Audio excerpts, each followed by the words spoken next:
Welcome to another episode of Lost in Script TV, episode 179, Misfire. How y'all been doing? It's been 2 weeks. Well, actually, it's been a week, but yeah, I couldn't go live yesterday because I had some technical difficulties, but we're back here for another Sunday. Hopefully, y'all had as stress-free 2 weeks as possible, or everything is good with you and your families.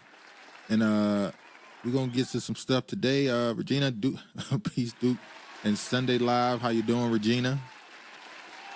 Hold on, this sounds kind of louder in my ears, but hopefully it's not too loud for y'all. But yeah, man, a lot of stuff went on. We had some industry stuff going on in the music industry with lawsuit or petitions, should I say.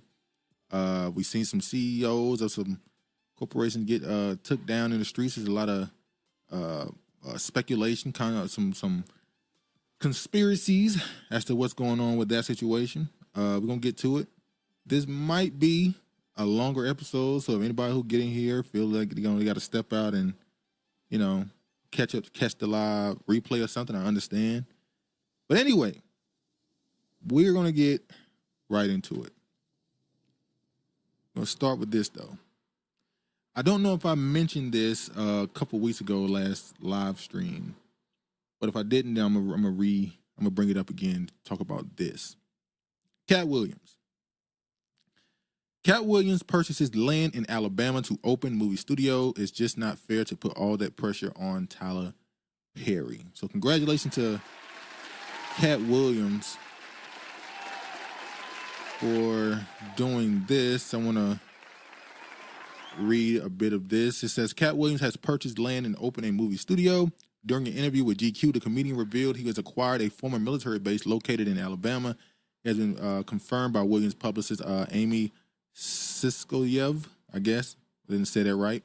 I can't disclose the amount or exact location just yet, but I can confirm that he has purchased a former military base in Alabama. Williams shared that he aims to follow the footsteps of other celebrities such as Tyler Perry. Previously reported Perry, a self-made billionaire, opened the world's largest black-owned studio. The studio, which Perry self-funded, reached a valuation of $280 million in 2023. Speaking of wanting to be the next in line, Williams commented on GQ, "It's just not fair to put all that pressure on Tyler Perry. He can only do so much." Also, in April 2024, 50 Cent opened his 985,000 square foot movie studio in Shreveport, Louisiana, according to Blavity. What up, Pop? Is that hey on the Lord's Day, huh? How y'all doing? How you doing, man? Hope everything is good. So shout out to Katt Williams. Hopefully we don't get the same level of content from him, but I'm not gonna make it a negative situation right now. I see 50 Cent doing it. You know what I would really love though, when you see stories like this where these people with the resources are able to do something like this. It would be great. Hold on, y'all. Hold on.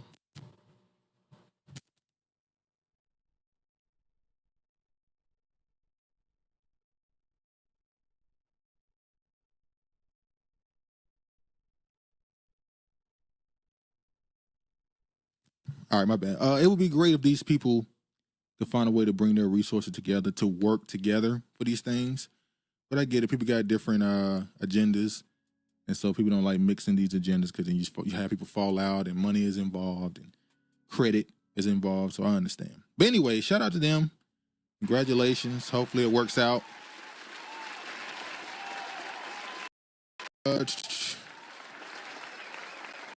Now we're going to get into some not so positive story, but to me, somewhat funny in some ways. Not this first story here, but TD Jakes. TD Jakes, some call TD Snakes, addresses Dallas congregation after health scare. You're looking at a miracle. I'm pretty sure you already know. During one of his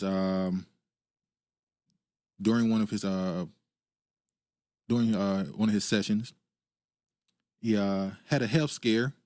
It went all over the place, and he then came out days later and showed that he was fine. Dallas, Texas megachurch pastor Bishop T.D. Jakes spoke remotely to his congregation Sunday, 1 week after he suffered a health scare during a sermon, telling them you're looking at a miracle. In a video address in the Potter's House Church, the Christian church Jake leads, the 67-year-old celebrity pastor said he is recovering from an emergency surgery.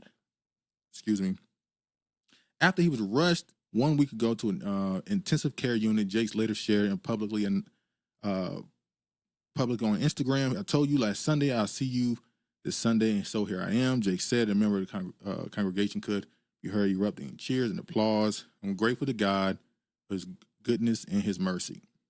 I'm going to say this.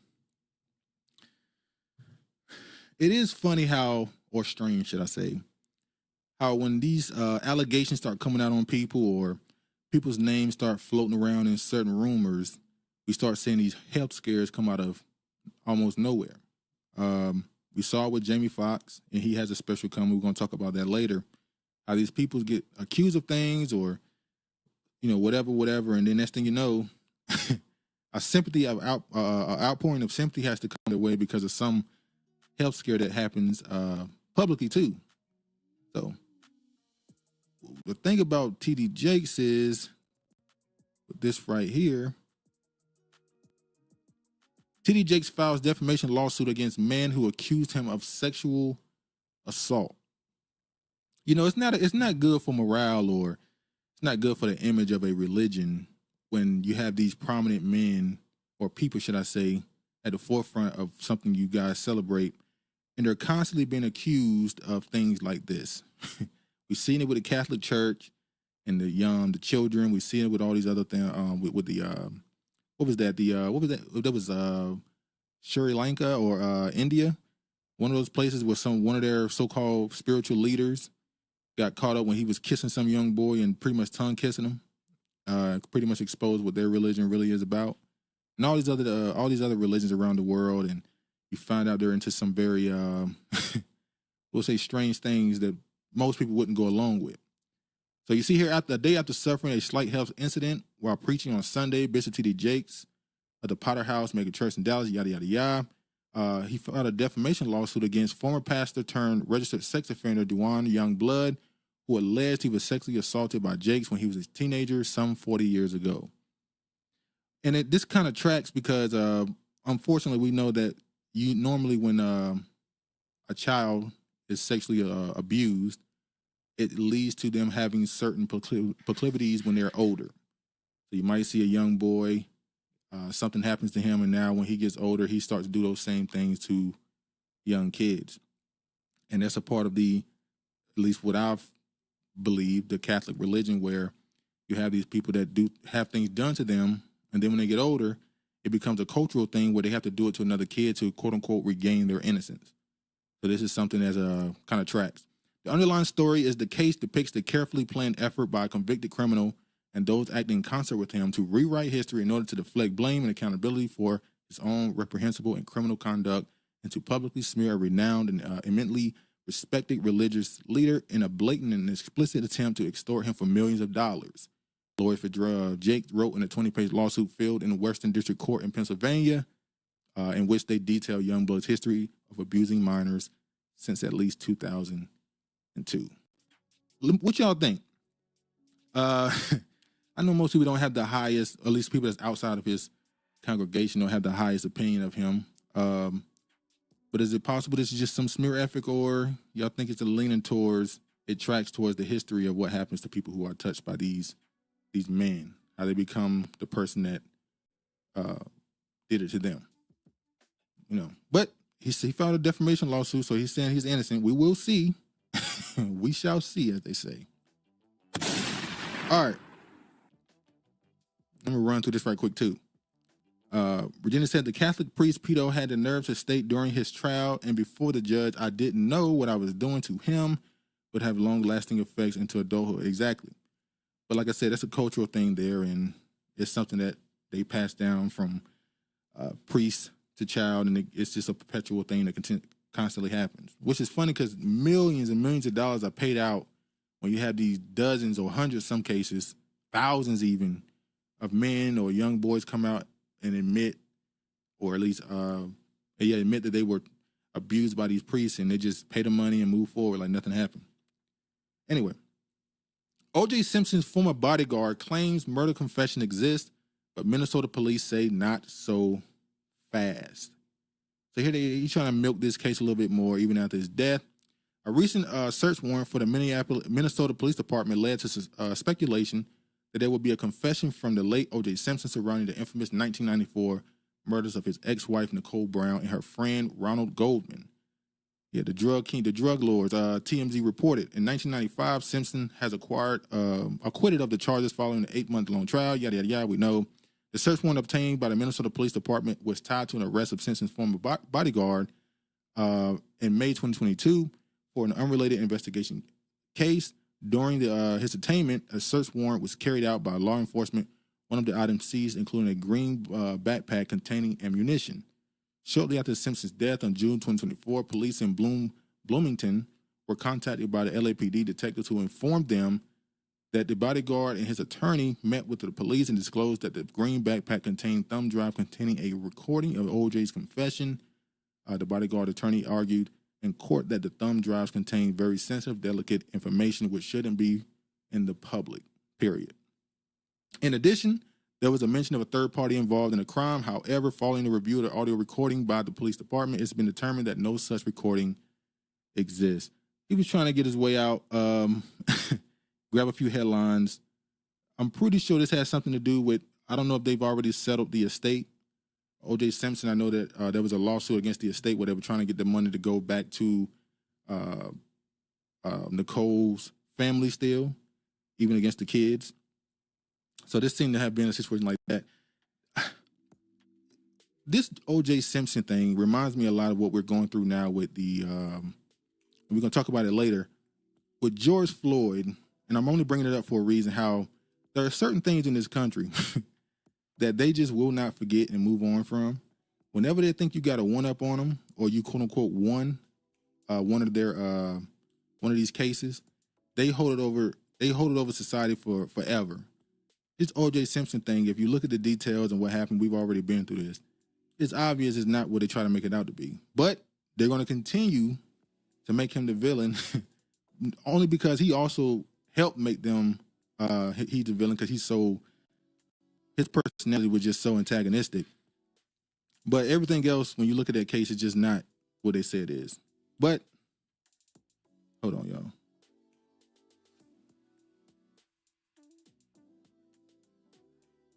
But they're going to continue to push this. We can move on. All right. Let me show this now. Embarrassment for Fani Willis, as last two defendants in epic Young Thug trial found not guilty of murder, racketeering charges. Tuesday's verdict brings an end to the highly criticized trial that has drawn press attention from a soap opera-like twists and turns, including the arrest of the juror and a lawyer and stabbing of a defendant, illicit romance, and more. This Young Thug trial thing is finally over, and he took the plea deal, and now people are wondering if he should have. But I'm still wondering why we're not paying attention to the beginning of this trial, things he was accused of, and the videos we saw that we probably were not supposed to see, the videos that Young Thug and his team asked for to not be seen, and we just moved past the stuff that it looks like what's going on in the industry, which is more sex magic involving men. But past that, this is definitely an embarrassment. And they use Willis, and they're using Bragg, and they're using the other guy to go after Trump. And now those things are about to be turned on them times 10, because if you look at this, hold on. Fani Willis ordered to hand over all Jack Smith communications. A Georgia court has ordered Atlanta District Attorney Fani Willis to hand over the communications with Speaker Counsel Jack Smith. The records may reveal the extent of communication between the two offices, which were supposed to be prosecuting Donald Trump separately. Willis is the district attorney of Fulton County, we know. Smith charged Trump with federal election fraud for his attempts to overturn the election of 2020, overturn the results of the 2020 election, and his comments in the buildup of the January 6, 2021 riot at the Capitol. Separately, Willis hit the president-elect with racketeering, election fraud, and other charges for his action in Georgia during the same 2020 presidential election. He also is trying to, he's trying to get these cases thrown out because of presidential immunity, considering he's a president-elect, obviously. Even though I think they said state cases are not supposed to be able to be waved away by the government. So I don't know how that works. That includes Trump's now famous phone call with Georgia Secretary, yada, yada, yada. Republicans have repeatedly maintained his innocence in both cases, and they said were part of the political witch hunt. So now that this is going to turn on them, and more than likely you're going to see their political careers suffer for this in the near future, which is that whole Democratic Party, the stuff they're doing, and with Biden, and we're going to get to what he did. I remember I heard somebody say that the Democrats won't win the next 3 elections. And I'm looking at what they're doing now. It's almost like they're planning for that. They're expecting so much backlash in the next 4 to 8 years that at this point they realize it's almost like they're going out with a blaze of glory at this point. Because now with this Trump thing, it's going to flip the whole January 6th situation. Because Biden did what he did, Trump is probably going to pardon all those January 6th people and all his friends. And now you see Biden, they're saying that they think about pardoning even more people. We're going to get to that later. And at the face of this is going to be, like I said before, black people.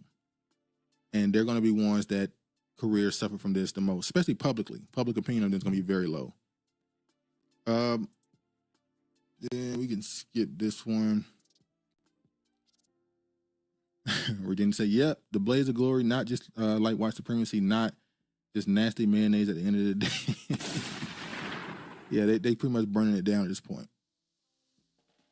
Which will lead them to possibly restarting the party completely. We'll see which way they go. All right, conspiracy time.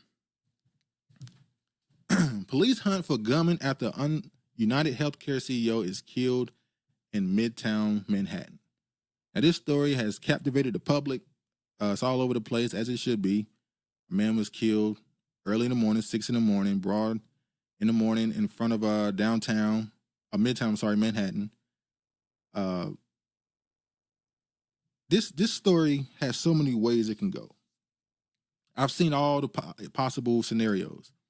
The easiest one that people are going with is that this is a disgruntled man who someone in his family is suffering an ailment or illness, or someone passed away and they're not getting a payout, or something happened, and so his revenge was to kill the CEO of the company because of what they've done. I'm sure y'all been on social media. People have been giving stories of how this United Healthcare company just fucked them. This insurance company just fucked them over.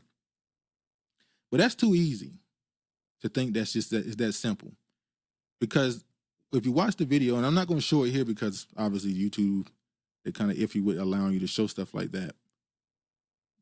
When he walked up on him, shot him, gun jammed, shot him, and gun jammed again. He was able to unjam his weapon. Silencers on the weapon. Apparently he had a backpack on, and in the backpack, I guess they found it later on, he left the backpack somewhere. He had Monopoly money in the backpack.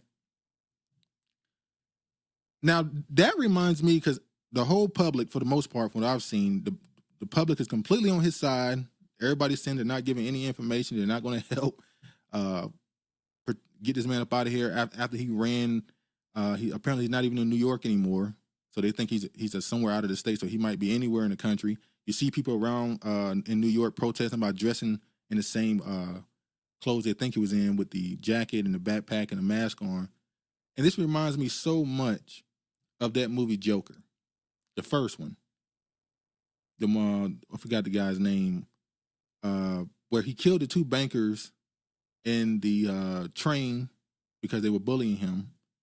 And then it led to such a class war throughout throughout Gotham. that you have people dressing like him, wearing the clown mask to represent the war that was going on with the quote unquote haves and the have-nots. So people are doing that now.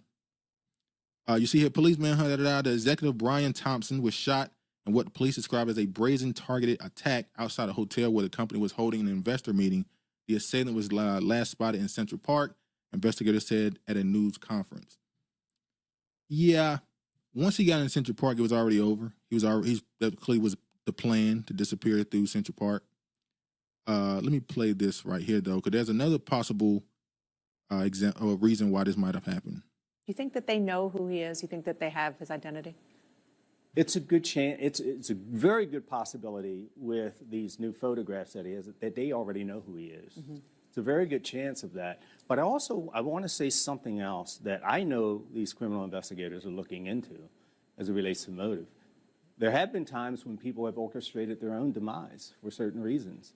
We know that there are some, and I'm not saying this is the case, but as an investigator, like for insurance purposes? Absolutely, insurance purposes. Maybe they fear some type of investigation down the road. Maybe they want to leave their family in a good light. But there have been cases where people have orchestrated their own demise. And here's another reason. And just to say, you're saying in a nice language, you're saying that it is a possibility. It is a possibility that he hired somebody to kill him. That's not completely insane. Virginia says, crazy some reports try to describe him as a light-skinned man. You know, when I first saw that, it made me think of something, because we've been seeing for the past couple of years this idea of disaggregating data and separating people's ethnicity from just the racial component. And when I saw it said light skin, it was, to me, obviously, it was clearly a white dude.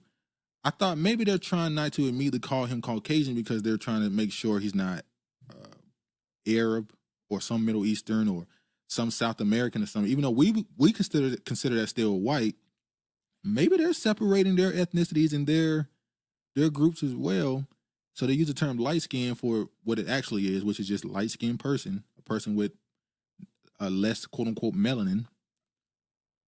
Maybe they're separating. They didn't want to completely throw it on a white person so quick as well. Absolutely, it cannot be ignored. And this is what is really digging at me as a former criminal investigator. This guy knew too much about where he was going to be at a specific time. There's no evidence that I've seen of him, when you look at the timeline of him coming to that area outside of the Hilton and where he was outside of the Hilton, it's a very small window. Very small window. It's not like he was roaming around. Mm-hmm. We have video of him roaming around, going from one door to the next, trying to figure out where he's going to be at a specific time. He knew. He was there. He was laying in wait.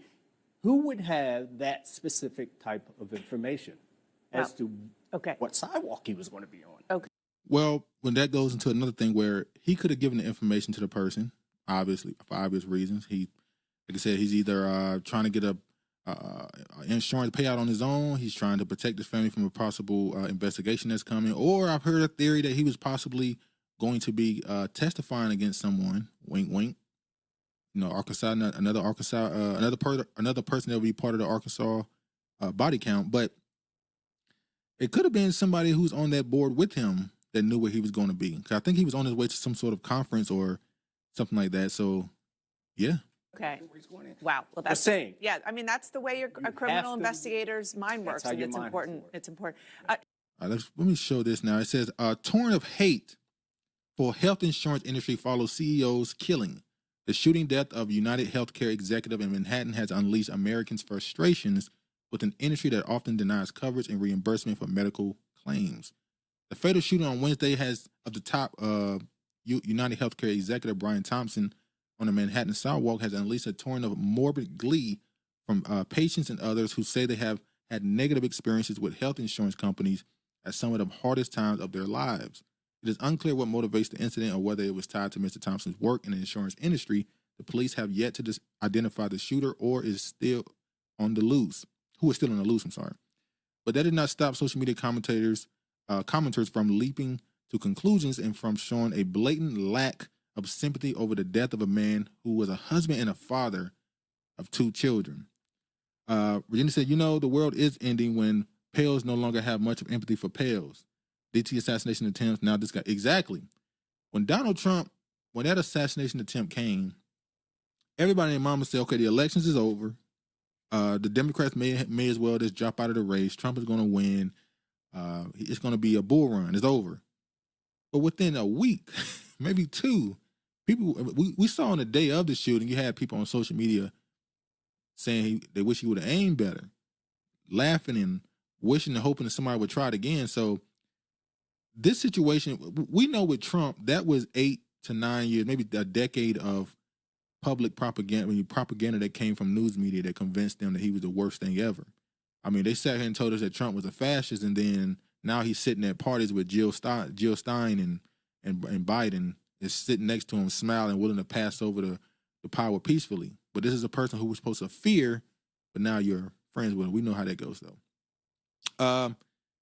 Let me move forward. Thoughts and deductibles. Thoughts and deductibles to the family. Read one comment underneath the video of a shooting posted online by CNN. Unfortunately, my condolences are out of network. Damn. On TikTok, one user wrote, I'm an ER nurse, and the things I've seen dying patients get denied for by insurance makes me physically sick. I just can't feel sympathy for him because of all of the patients and their families.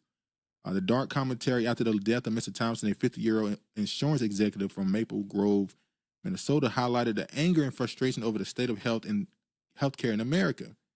I also saw you have a lot of people who it can be a gift and a curse. People who are very empathetic of other people, have the ability to feel for other people. But when all these people were making these jokes about his death, and people were saying you only hate him because you want to quote unquote eat the rich. And I just thought, well, do you know how these people think of you? These millionaires and billionaires, particularly billionaires especially, they look at the average person in this country as just a useless eater, a mouth breather, just moron. They look at you, they look at us a certain way where we're in their way of their utopia. Our very existence makes their life worse because we're alive. People are starving. If you just kill off all these useless people, you won't have to worry about hunger. You have to worry about what they call global warming, none of this stuff. And they've been coming together for centuries trying to find a way to get rid of the bulk of you. I remember that statue that was in Atlanta that had the number they want to get down. I think it was 500,000 people, and then they got destroyed randomly. So the way they think of you is they look at you as an ant.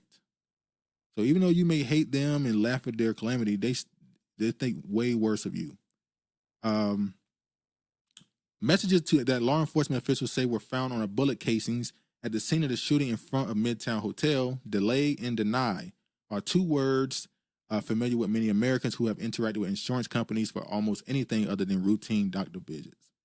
Yeah, the Georgia Guidestones randomly got blown up. I don't know if that was just some person who was against the quote unquote New World Order, and so in their anger they decided to blow it up, or if because of its existence, it led to people being more prepared for possible things that had coming. I don't know. Let me move to this though. As they were kicking his back in as he was dead, you saw all these other CEOs start living in fear, which maybe they should live in fear. Let me.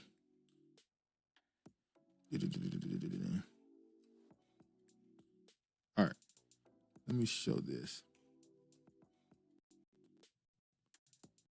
UnitedHealthcare CEO killing Spurs send to hold virtual meeting, ensures to pull exec photos. So now they're saying because of the killing of this CEO and because they don't know, they can't find the guy, they don't know if this is something that might be a planned thing for multiple companies, they want to take their names and photos off of listings, which people are already taking the pictures off the websites and posting them on other places just in case you try to take their names off. The killing of UnitedHealthcare Brian Thompson spurred a big Medicare insurer to hold a virtual investor day instead of an in-person event at New York Stock Exchange. Other major health companies, including UnitedHealthcare's parent company, UnitedHealth Group, removed photos of executives and board members from their websites. Thompson was fairly shot outside the Hilton Hotel in Midtown Manhattan on his way there. We know this part. You know, something else that happened that was interesting was, what's this guy's name? There's this right-wing content creator. I can't think of his name now. He's Jewish. Ben Shapiro. That's his name. Ben Shapiro, he made a video speaking about people's reaction to the CEO being killed, saying the left wing is cheering on death and murder. And unfortunately for him, when you go into the comment section, it was a bunch of quote-unquote right-wingers saying it ain't just the left-wingers, we're cheering for his death as well. This is where that talking point that class is over racism, because if you can convince the entire society that they're all being done dirty, you might be able to convince them to overthrow the people that are doing them wrong.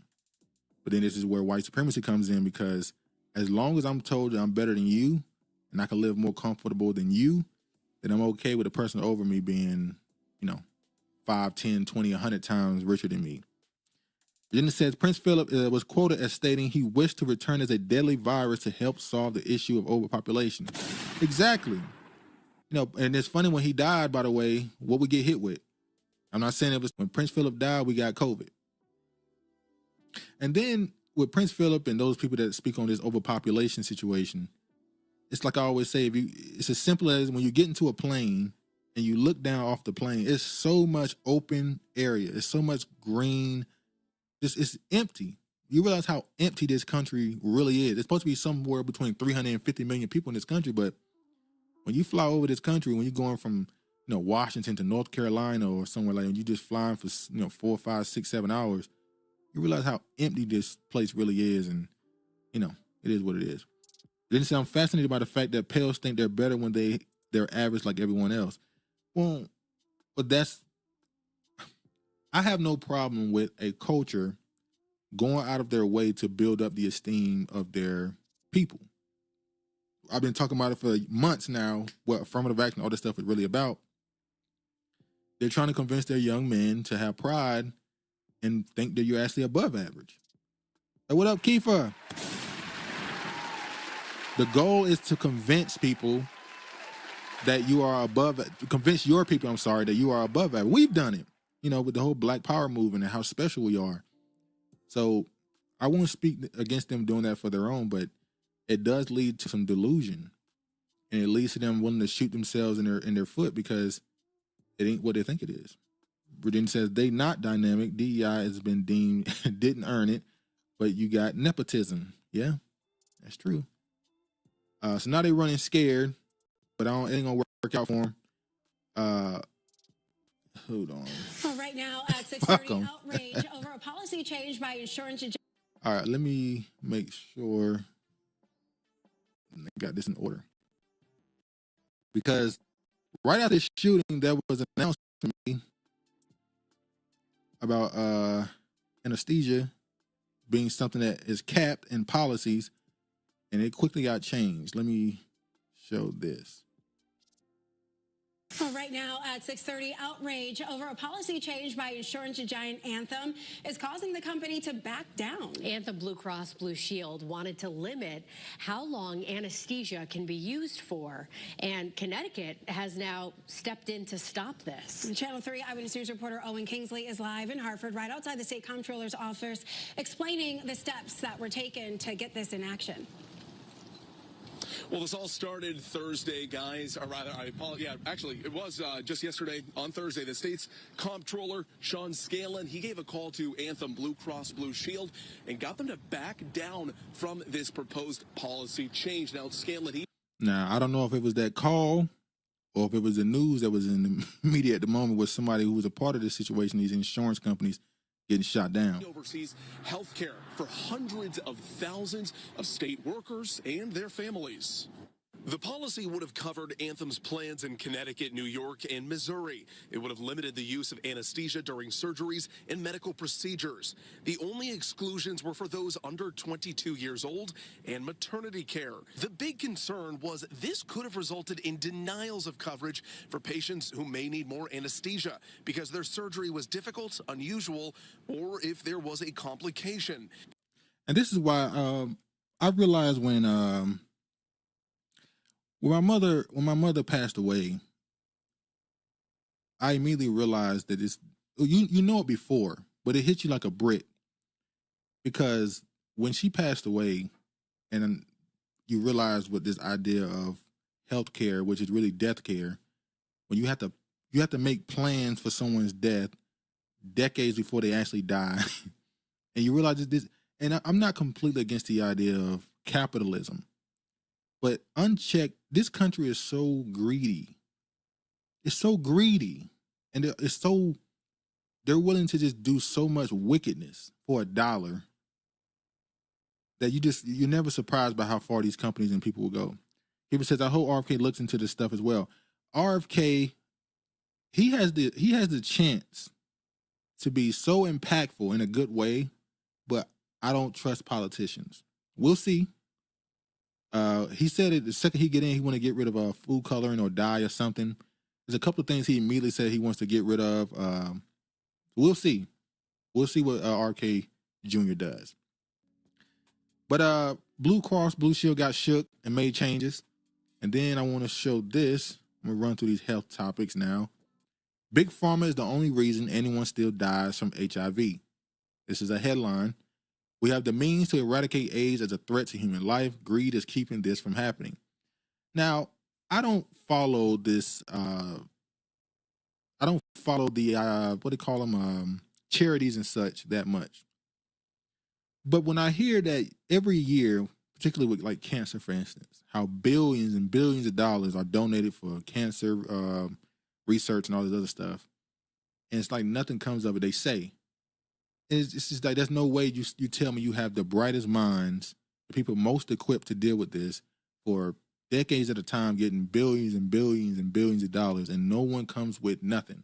I'm not going to say there's nothing being done, because there's certain things, certain treatments that come out, but it's suspicious to me.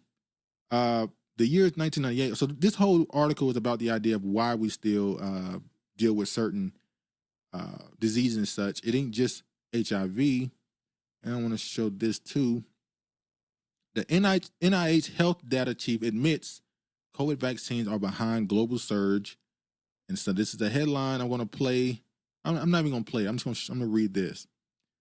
Cholon, whose role in NIH focuses on ensuring the accuracy of health data, stated unequivocally that mRNA vaccines and boosters are driving the alarming increase in related deaths globally, particularly among young people.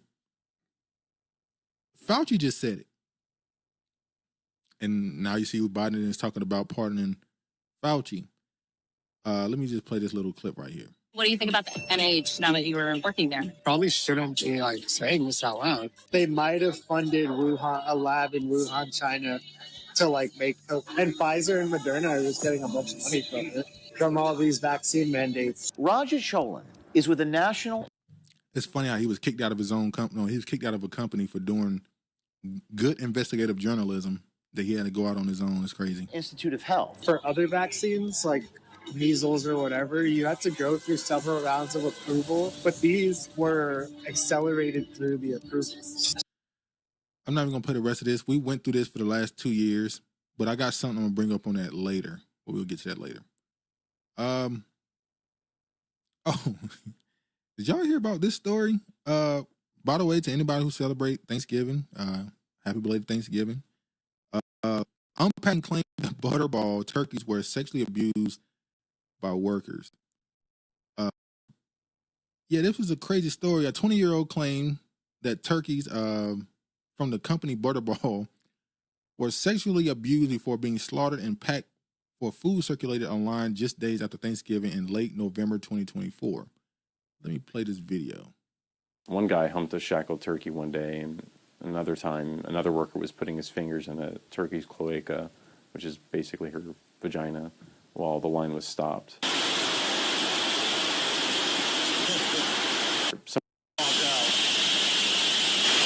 When people go to the grocery store and they see Butterball or other turkeys all wrapped up in plastic, they just don't know what happens to the birds before they end up in the meat case. I mean, how could they? These dark plants are kept away from main roads and certainly not shown on TV. I went into this Butterball House of Horrors to show people what the company never will. If even one person sees this video and stops eating birds, it'll be worth it. Now, when I saw this, I immediately thought this has to be some PETA programming. Keep it I immediately thought this has to be some type of PETA program, some propaganda. They're trying to get people to stop eating meat. There's no way this is real. But at least in this video, they did a good job of acting like it is. I thank God that I don't eat certain things, but this just made me look around at the food industry in general and realize that you have people, disgusting people working in this industry all around the country, working with all type of foods. Ain't no telling what they're doing. I remember when there was a viral trend going around on social media of people going and licking and putting certain things in their behind in grocery stores. So imagine what they're doing when they're putting this food together. It's a sick world out there. Sick. Then he says, I've seen a similar video of another man doing the same thing to a chicken. Yeah, it's... You would like for stuff like this to be fake. That's my initial thought, was hoping that this was just some fake stuff. But, man, you got to watch what you eat. You have to grow, and you have to have your own farm at this point if you want real healthy food and somebody not doing disgusting stuff to it. You know, but it's America. All right, this story here.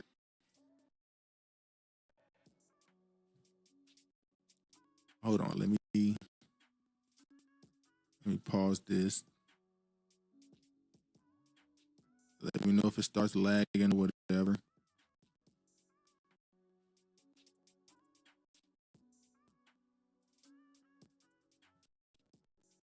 All right. So, this is a crazy story. And I'm going to play this. What up, Lena Cannon? The Devil's Rejects chicken fucker. Chicken fucker. All right, let me play this right here. So, some kids, bullies, sneak into ICU to snap photos. Matter of fact, let me go here. Bullies break into an ICU to snap photos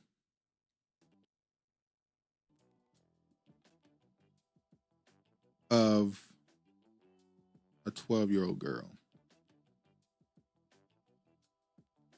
Hold on. Hold on, y'all. All right. You back.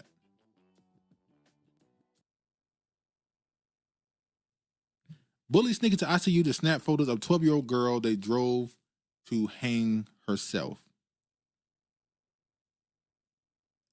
Yeah, let me play this video here. Unfortunately, words do hurt. They used to teach us sticks and stones will break my bones, but words will never harm me.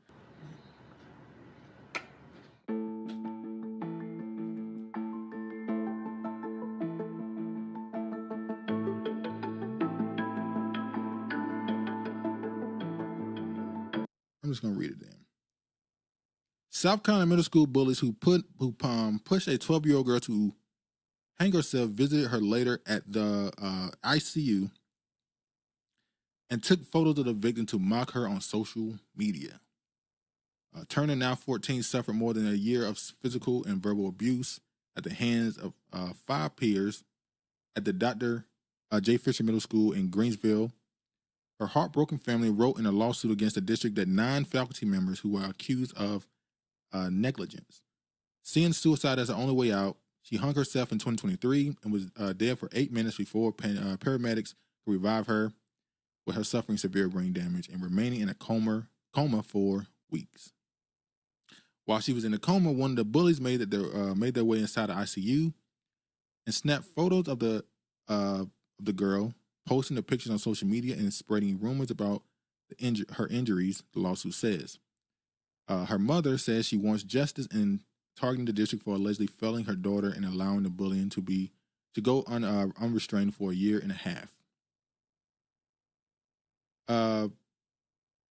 When I read this article, they said that these kids used to mock her for her natural hair. They said that in front of the teacher, they played that YouTube racist YouTube song, the Black People song, and the teacher kind of laughed in on it, So I'm guessing these students were white, and the teacher was, I know for sure. It says the lawsuit claims that bullying started in 2021 when she began wearing her natural hair in school, with students calling her Roach and saying she looked like a man. The teacher, Olivia Bennett, allegedly joined in on the mockery and would acknowledge the victim when the bullies would ask her, where's the roach? Along with regularly insulting her and pushing her, one of the bullies verbally assaulted her, and they found out her parents spoke to school officials about the torment and planned to move her to another class. Things only escalated in 2022 when she got into a fight with one of the bullies, with school officials opting to suspend her but not torment her, according to the lawsuit. In this story, if you're going to the teachers and you're telling them what's going on and nothing's happening, I would think at some point, and I don't want to completely put it on them, but you probably should change schools. If you're not going to go to the school and put hands on somebody, then I look at the teachers going along with the bullying. And then we got to point out that student who broke into that ICU, you probably need to deal with him early.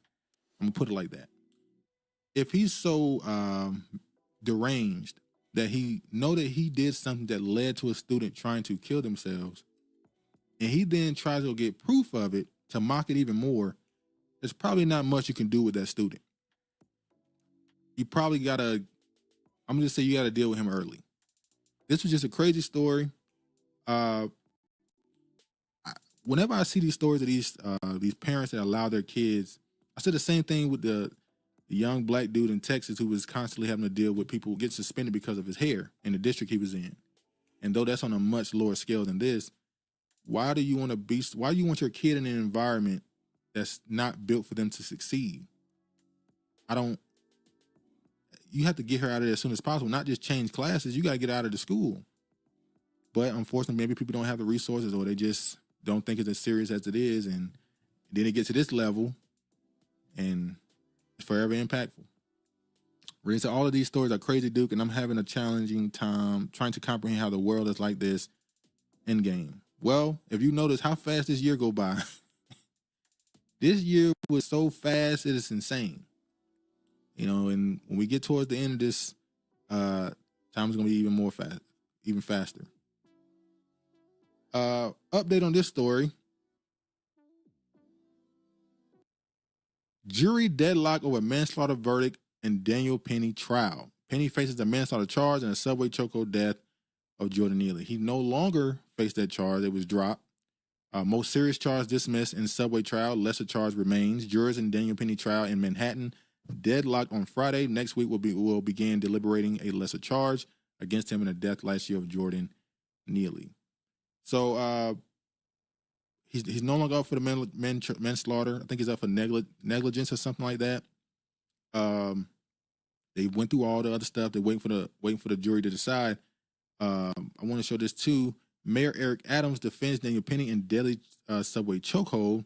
He basically said what a lot of people said, which is that you want somebody who's willing to step in if there is a possible danger, a good Samaritan, if you would say. Pretty much was his point. I don't got to read the article.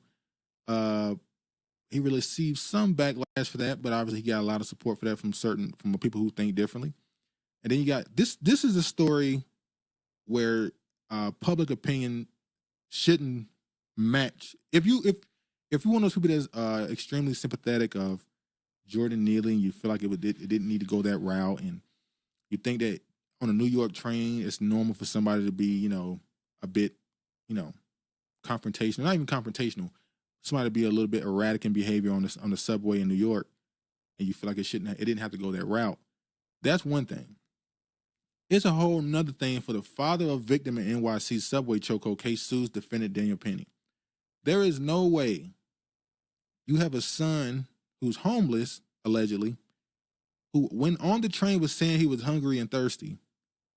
And now that he had all these other charges, allegedly 20 charges against him, possibly doing certain things where they say he was attacking people. And now that he is gone, and it's a headline, you're trying to sue. Like, come on, man. See, this is where people start talking about the whole idea of ambulance chase and how some of you people think your kids or your parents or somebody is worth more to you when they're dead. The father of the victim of the center of the fatal New York City subway chokehold trial has sued the defendant of the Manhattan jury continued to deliberate the case Thursday. Giuliani's father, Andre Zachary, filed a suit Wednesday against Marine veteran Daniel Penny in New York Supreme Court. He accuses the Long Island native of negligence, assault, and battery, which led to the death of his unarmed 30-year-old son on May 1st, 2023, on an underground train. The then 24-year-old Penny placed nearly, we know all this. Zachary is seeking a judgment awarding damages in a sum which exceeds the jurisdictional limits of the lower courts, which would otherwise have jurisdiction, according to the lawsuit. I'm not in favor of this. There's no way, if what they're saying is true, which is that your son was homeless, he was a Michael Jackson impersonator because he was trying to get money and all this other stuff, and now when he dies, you want to sue the person who did it for money. Stop. Like, come on, man, stop. And this is why this is where the bad rap comes when this stuff happens. When you had a case in Texas, and you have this case in Minnesota and all these other places where people get killed by cops or something like that and it's unjust, and then you got the family or somebody coming in trying to get dollars. So it's a bad trend. Bad trend. This is probably the worst case I've seen. I will say too, since this trial been going on, I've noticed that George Floyd is a very important figure to some. I don't want to call him right wing because that's not really what this is about. But he's a very important figure to certain people when it comes to these type of cases. They use him as the face of the quote unquote black victim, and they use that to prove that these people are not actually victims. These people are criminals who get caught up and they deserve what happens to them. So I want to read this right here. This is by Curtis Schoon. He made a point that I found interesting. I'm going to read what he said. He said, black men are the face of crime in America. Whenever a black man receives extrajudicial justice, it gratifies the segment of society who see them in that light. It happened with Trayvon Martin as well. Daniel Penny didn't just kill Jordan Neely, he killed the problem. The justification of these vigilante acts is always something in the past. The same crowd says sexual assault settlements for Matt Gaetz and Peter Hegseth should have now no bearing on their nomination for position of power. The rules are constantly in flux for some folks. When biased behaviors are part of your DNA, it's pretty hopeless to convince you otherwise. In 1984, Bernard Goetz shot several black youth on the NYC subway. One of them asked him for money. He felt threatened and opened fire, paralyzing one. He was lauded as a hero. This situation confirms things I already know about society. People are tribal. It overrides any true sense of justice. Neely should have been in prison or a psych ward after socking a 60-year-old woman. 40 arrests are 38 too many. He is not a sympathetic figure. Penny was wrong. And that's the same opinion I've always had on George Floyd. We can say that he was, quote unquote, not an angel, but that shouldn't also justify their deaths. Once you understand per capita, especially within inner cities, you will get, and that's where the white people come in, and justifying it. But it is what it is. I always say they look at the George Floyd situation as a loss for them. It's interesting. And to me, it comes back to the one thing, and I'll keep saying it. Let me show this right quick. Hold on.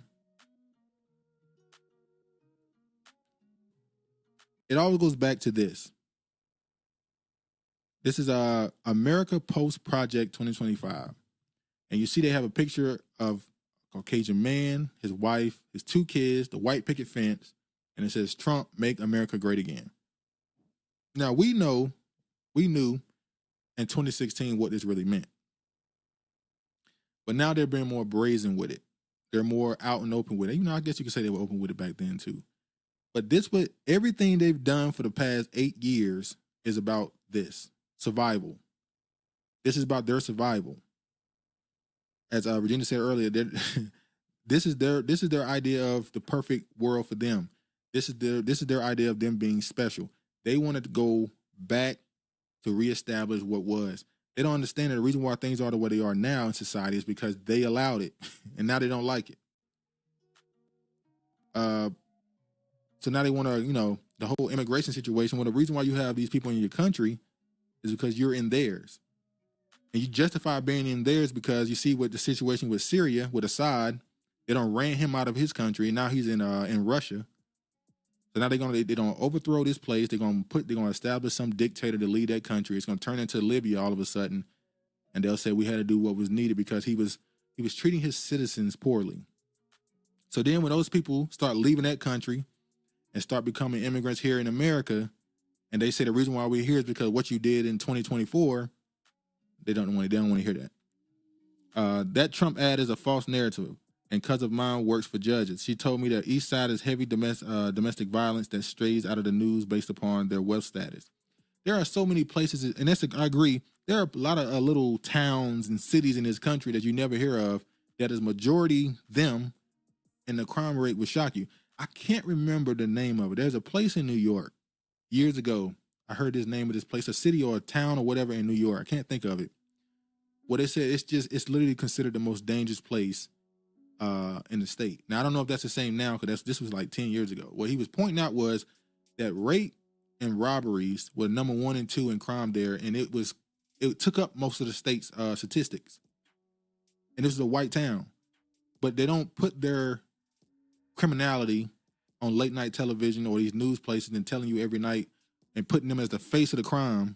And I understand you don't want your people to be that. Hey, it is what it is. When you got the control of the mic, you get control of what's said and what everybody hears. So it is what it is. I want to show this too. All right.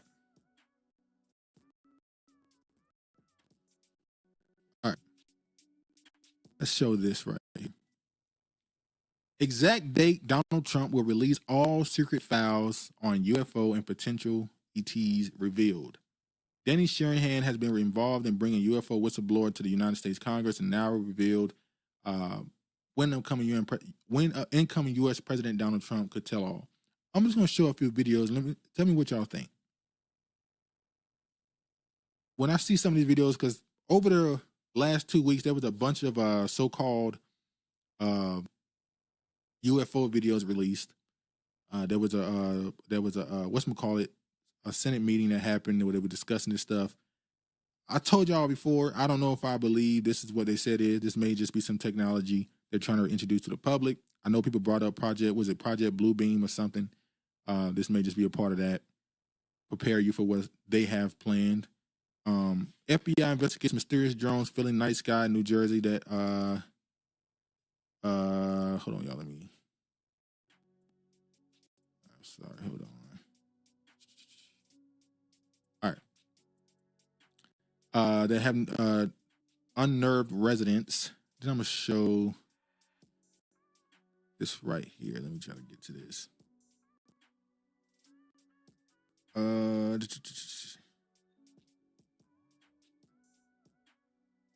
want to show this. All right.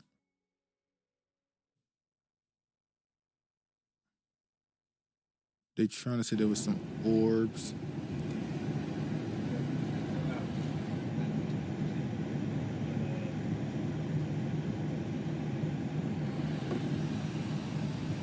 I don't know.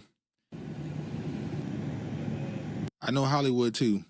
So a lot of this stuff could just be edited in. I don't know. I'm trying to run through some of the stuff to get to the next tab. Hold on, y'all.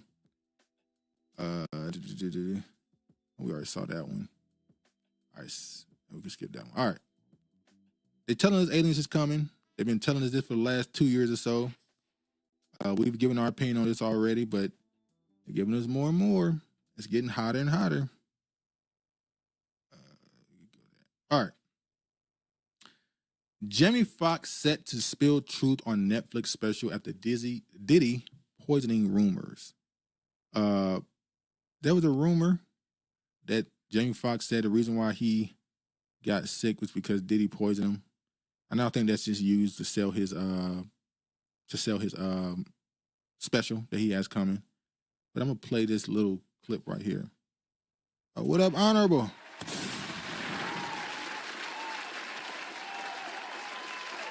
I'll play this little clip right here, and then you see this, which is him with his announcement that Jamie Foxx almost died. Actor is ready to explain his medical emergency in Netflix special trailer. I'm hoping he didn't just use this as a headline grabber and like just put this rumor out there and let it fizzle for a couple of months or a couple of weeks, should I say, and then your special was announced. But what we're not gonna forget as well is Jamie was accused of sexual. I don't know if it was a sexual battery or something. Just last year, December, he got sick, disappeared, and then popped back up, and they cloned Tyrone, which I did like that movie. So once again, another person who get accused of something, and then a ailment, a sickness happens, and then they pop back up mysteriously. Well, we don't believe you. You need more people. Now let's jump to this right here. Speaking of industry. Arnold says, why is a black man always being used to end another black man's career? Nobody think that's funny.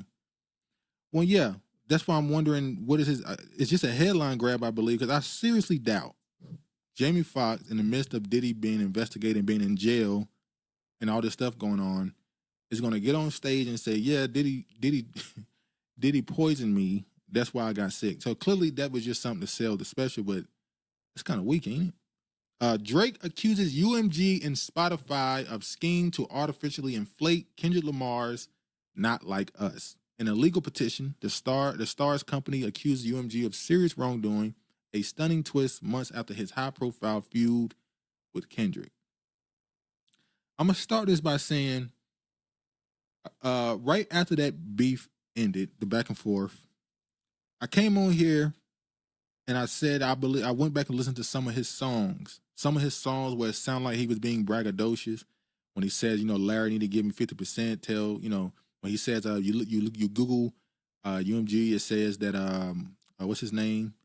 It says that whatchamacallit is the head, but I'm the one that's bringing in the bacon. And people thought he was bragging when he was talking about, I got 400 million, but that number is way up now. I said then, what if what he's really doing is complaining? He was never bragging about his position. He was complaining about it. So Drake has initiated legal action against Universal Music Group. I'm sure y'all have seen this for the last couple of weeks. It's kind of what they're saying. They're saying that UMG used bots and payola to push the song in order to lower Drake's values because they're in negotiations, and it's costing him greatly. So this is not a lawsuit necessarily. It's a petition, which I think they said that it's supposed to have a hearing like December 20th. When everybody first saw the case, everybody had the same opinion. Oh, he's completely done. He's completely went away from what we consider hip hop is over. He's suing over a song. Then people try to make him a martyr by saying, hey, he's doing this because he's trying to point out the stuff that's going on behind the scenes with the label is doing what they're doing, and it's not fair and it's illegal. Virginia says, Poe Drake, he couldn't spot authenticity if it was a little half pale face tried.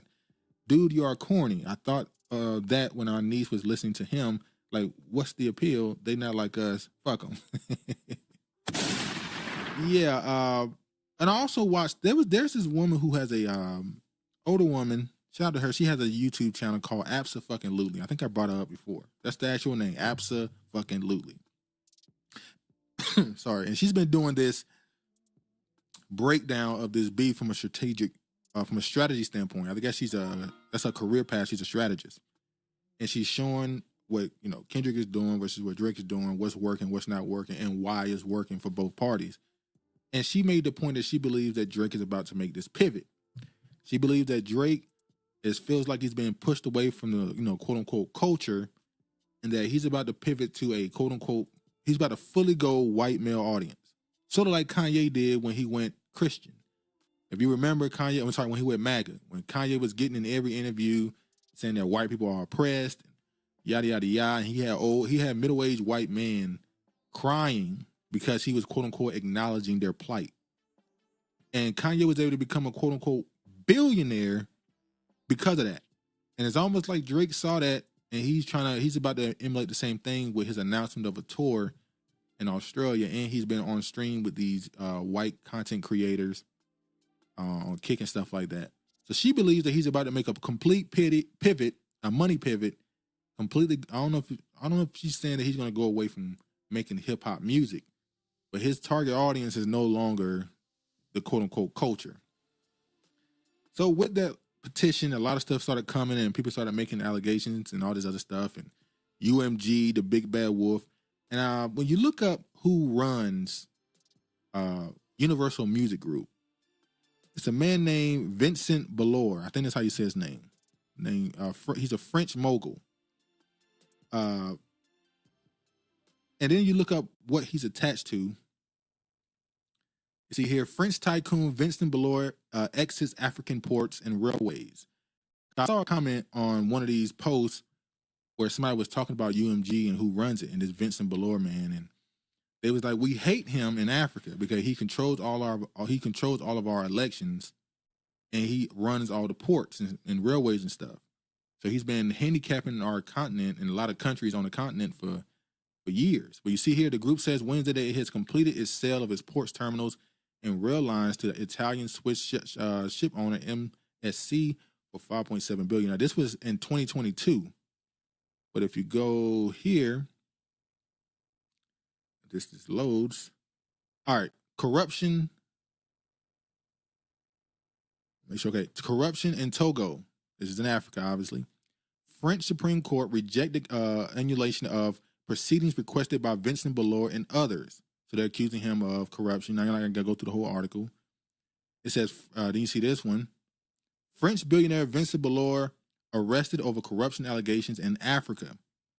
Honorable says Drake not American. That's Kanye play, can't work for him, and I doubt he wants a center being white Jew.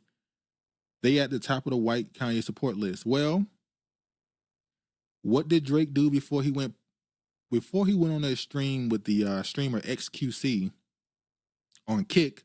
He cut his hair. So he went from the braids and all the other stuff he was doing. He went and he cut his hair again with the fade. I agree. I don't think Drake can get the same audience as Kanye because Kanye's music is just different. Drake went from a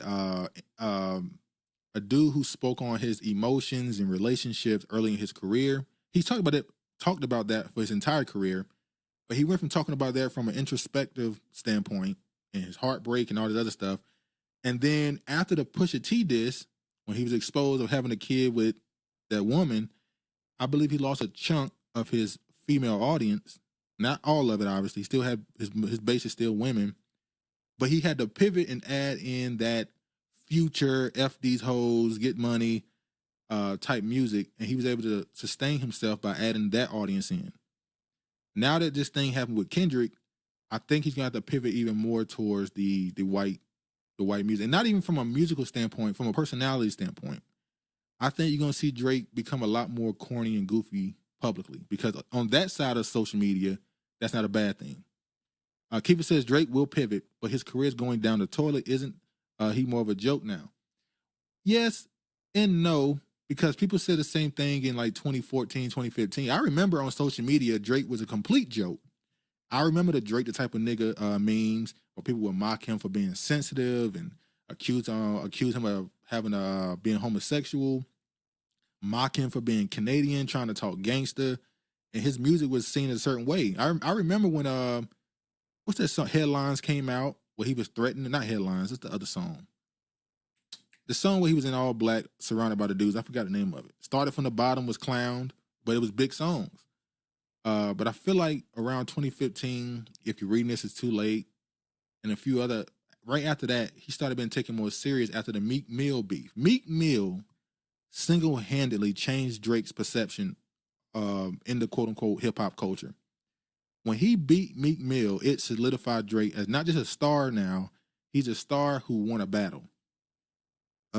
That changed his perception. And then Pusha T heard it, and then Kendrick heard it even more. And sent him back to where he was 10 years ago. Honorable says, angry whites be trying to work with African Americans on some nationalist shit, but they want to be target to want the target to be Jays. There's no way around that for them. Yeah. But back to this dude. corruption in Africa. And then this right here became a story. I posted this on Twitter like a week ago. Lawyer for XXXTentacion killer cites ex's beef with Drake as evidence that prevented killer from getting fair trial. So that X case came along and is still going. And they're trying to say that when they were introducing evidence and possible suspects, that the judge in the trial wouldn't even let them consider Drake's affiliation with these people or affiliation with X in his trial. They immediately threw his name off the list.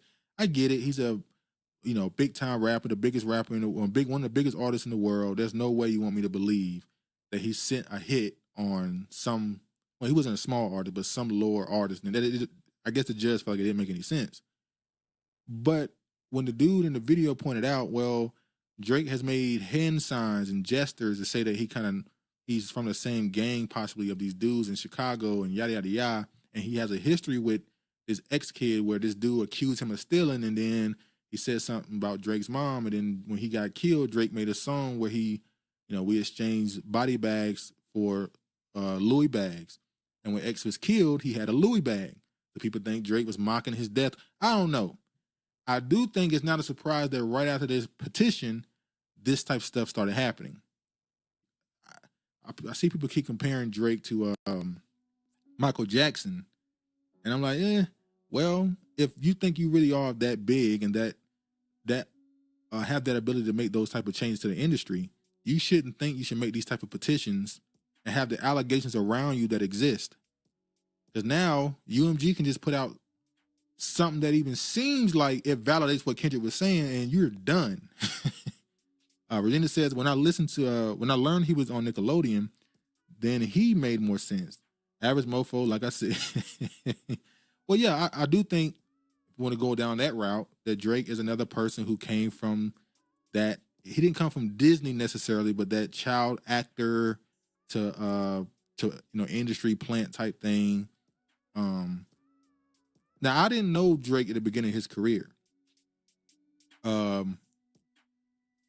But when you look up his numbers, and his first album did 400K first week, it just made me think. Now I know back then people bought more records. I know that Drake was being paraded around with Lil Wayne, the biggest artist on the planet at the time. Well, I said the biggest rapper on the planet, not the biggest artist.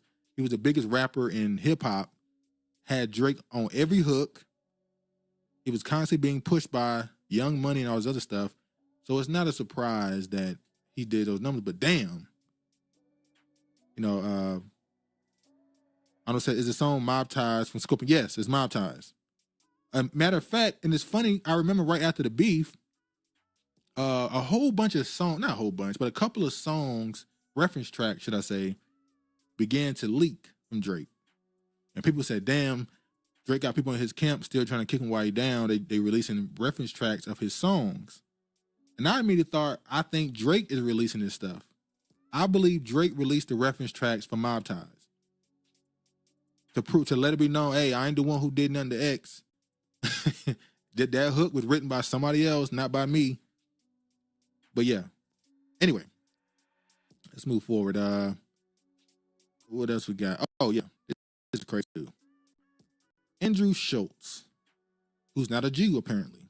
That last name and that schnauzer, that nose, somehow he's not. But let's get into this. Kendrick Lamar's white comedian diss draws sharp reply from Andrew Schultz. So a couple months ago, there was a clip went viral when Andrew Schultz sat across two Caribbean dudes who have a podcast called Shits and Gigs. Very large podcast, very, I would say, majority female fan base. And they were going through on tour. They were going on tour in America. They stopped by his podcast and they started speaking about a trend that was happening on TikTok at the time called Black Wife Effect, where black women would post their husbands or boyfriends before and after they met them. Now, this trend kind of started going towards an interracial standpoint, so it started turning into black women before they met this white dude and when they started dating him, how he got his hair cut, grew his beard, he changed how he dressed, swagged him out, as they say. And so when they went on and talked about this, Andrew Schulz had a joke where he said, well, the black wife effect, the reason why these dudes cut their hair is because it's falling out from the stress that these black women give them, and they grow their beard so they have cushion from when these black women assault them. So he was making jokes against black women, calling them violent, a headache, hard to deal with and stuff. And if I'm not mistaken, in that jokes that he was telling, he mentioned Kendrick somewhere in there. Obviously, months later, Kendrick drops GNX, the song Marked Out Murals, and he says, don't let no white comedian diss black women, that's law. Andrew Schulz and Greg Owen, I said Greg, what's his name? The dude that's married to the black woman comedian Owens, I forgot his name. He and Schulz immediately responded on Twitter, yada, yada, yada, moving on. And then he responds back to Kendrick. We'll get to that now. Honorable says, Trey Songz introduced me to Drake. I was shocked how many African-Americans claim to grew up watching his show. Yeah, Trey Songz, the song he had with Drake called I Just Want to Be Successful. That's the first time I found out who Drake was. Trey Songz, I think, was a person who was thinking about signing Drake, but he didn't.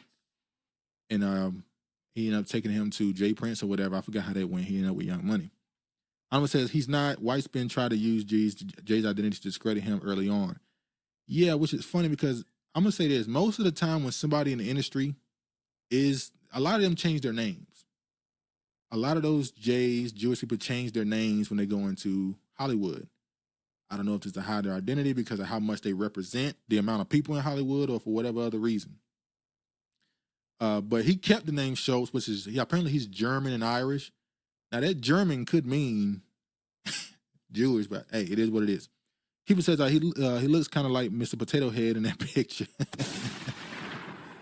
Yeah, the nose, yeah, that schnauzer, yeah. He does, now that you mention it, Emperor Regina.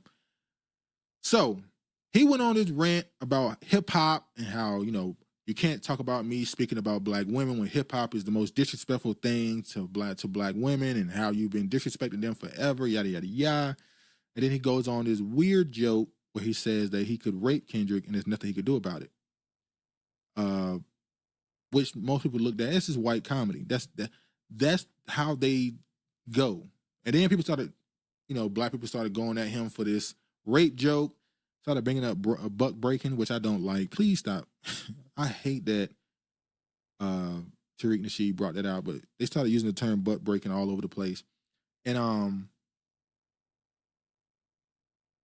the people that started to defend him started justifying it with Dave Chappelle jokes, where he brought up Michael Jackson and jokes and all the other stuff. I'm going to say this. There is no need to get online and defend Kendrick Lamar from jokes. He's a grown man. If this dude think he can overpower him, then he can try his luck. I will say this. I've seen Kendrick fight clips, and he seemed to be somebody who clearly trains, but we'll see how that would go for him. Virginia said, that ninja is a Jew. He's faking it. He may be. Like I said, some of them hide their identities, but yeah.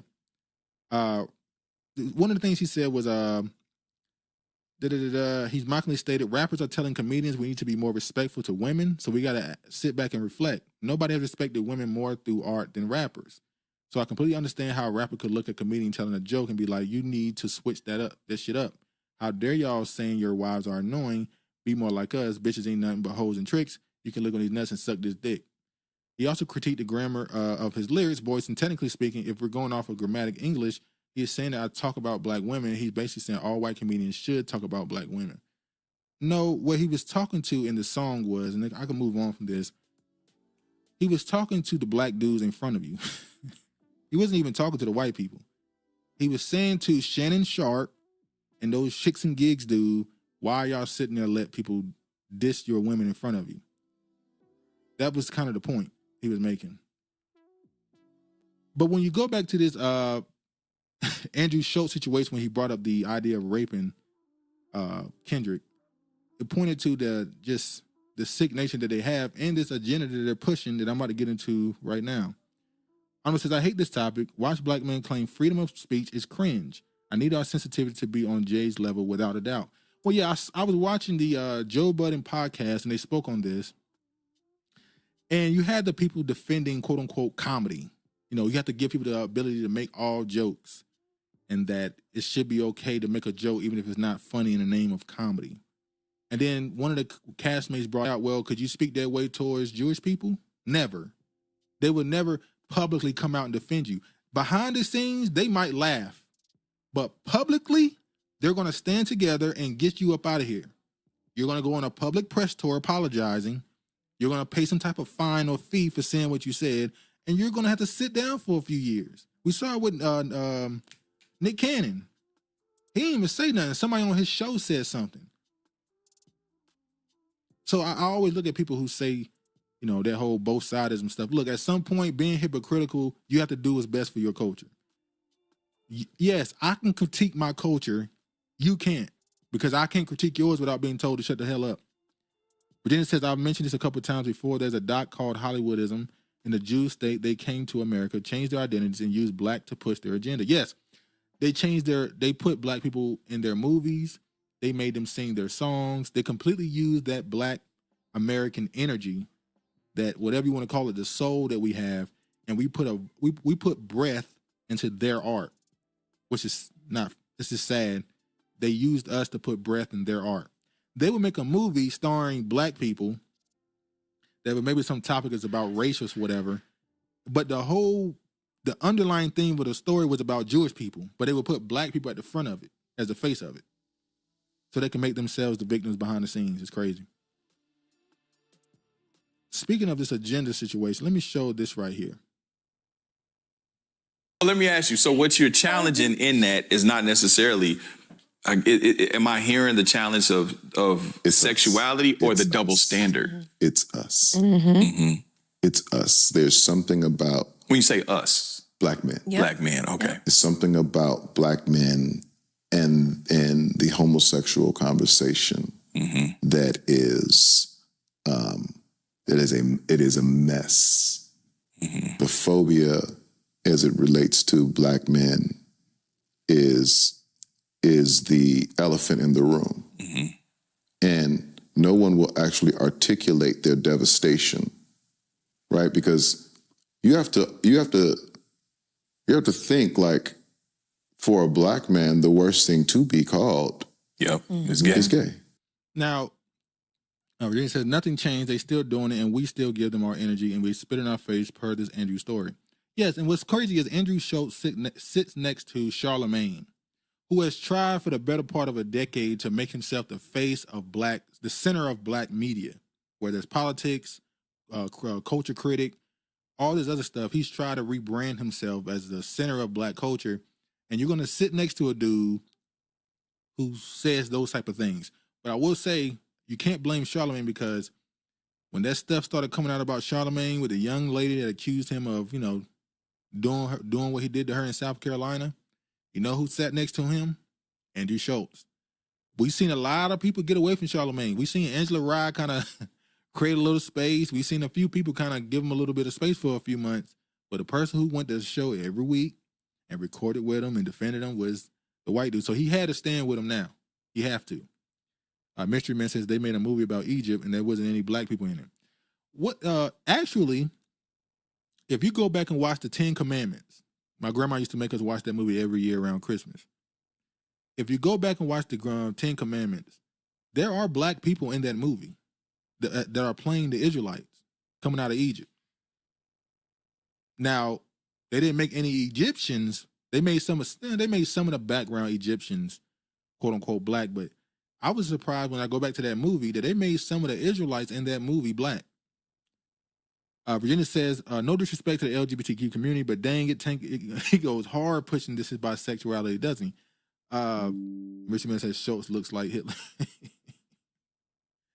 Also, it's kind of strange to hear Tank say this when he came out and said that a man having some relations with a trans woman is not gay. Like, if I'm not mistaken, I might even go further and say he said that getting oral sex from a man is not gay. I might be wrong. He might have said trans, so I'm gonna say he said trans. But yeah, it's kind of, probably shouldn't take your opinion seriously on something when you say comments like that. You have stances like that. Andrew Schultz looks like Hitler. Honorable says the black men who engage in interracial dating need to leave the community alone with the openly gay agenda. We tired. He says he gay. Oh, sorry, it's gay. Yeah. Yeah.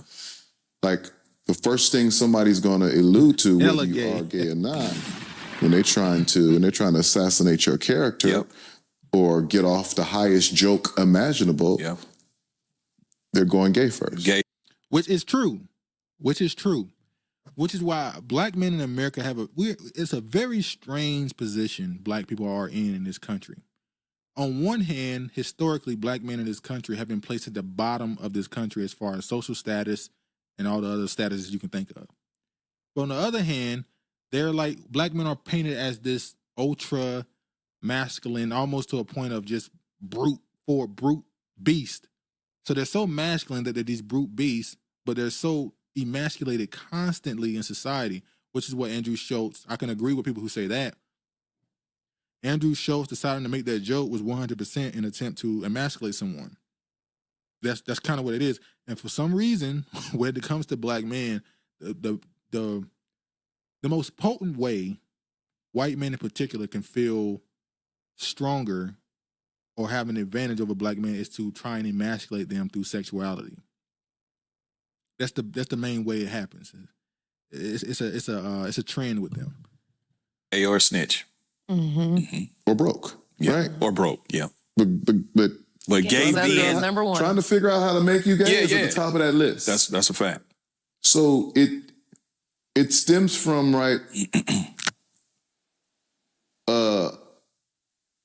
something within our culture that has created this stigma. Yeah. That is the somehow there's a program to make black men gay. Like you see it everywhere. Yeah, for sure. There's an People say, is he gay? Hey, we don't know, man. We don't know if Tank got sugar in his tank. We don't know.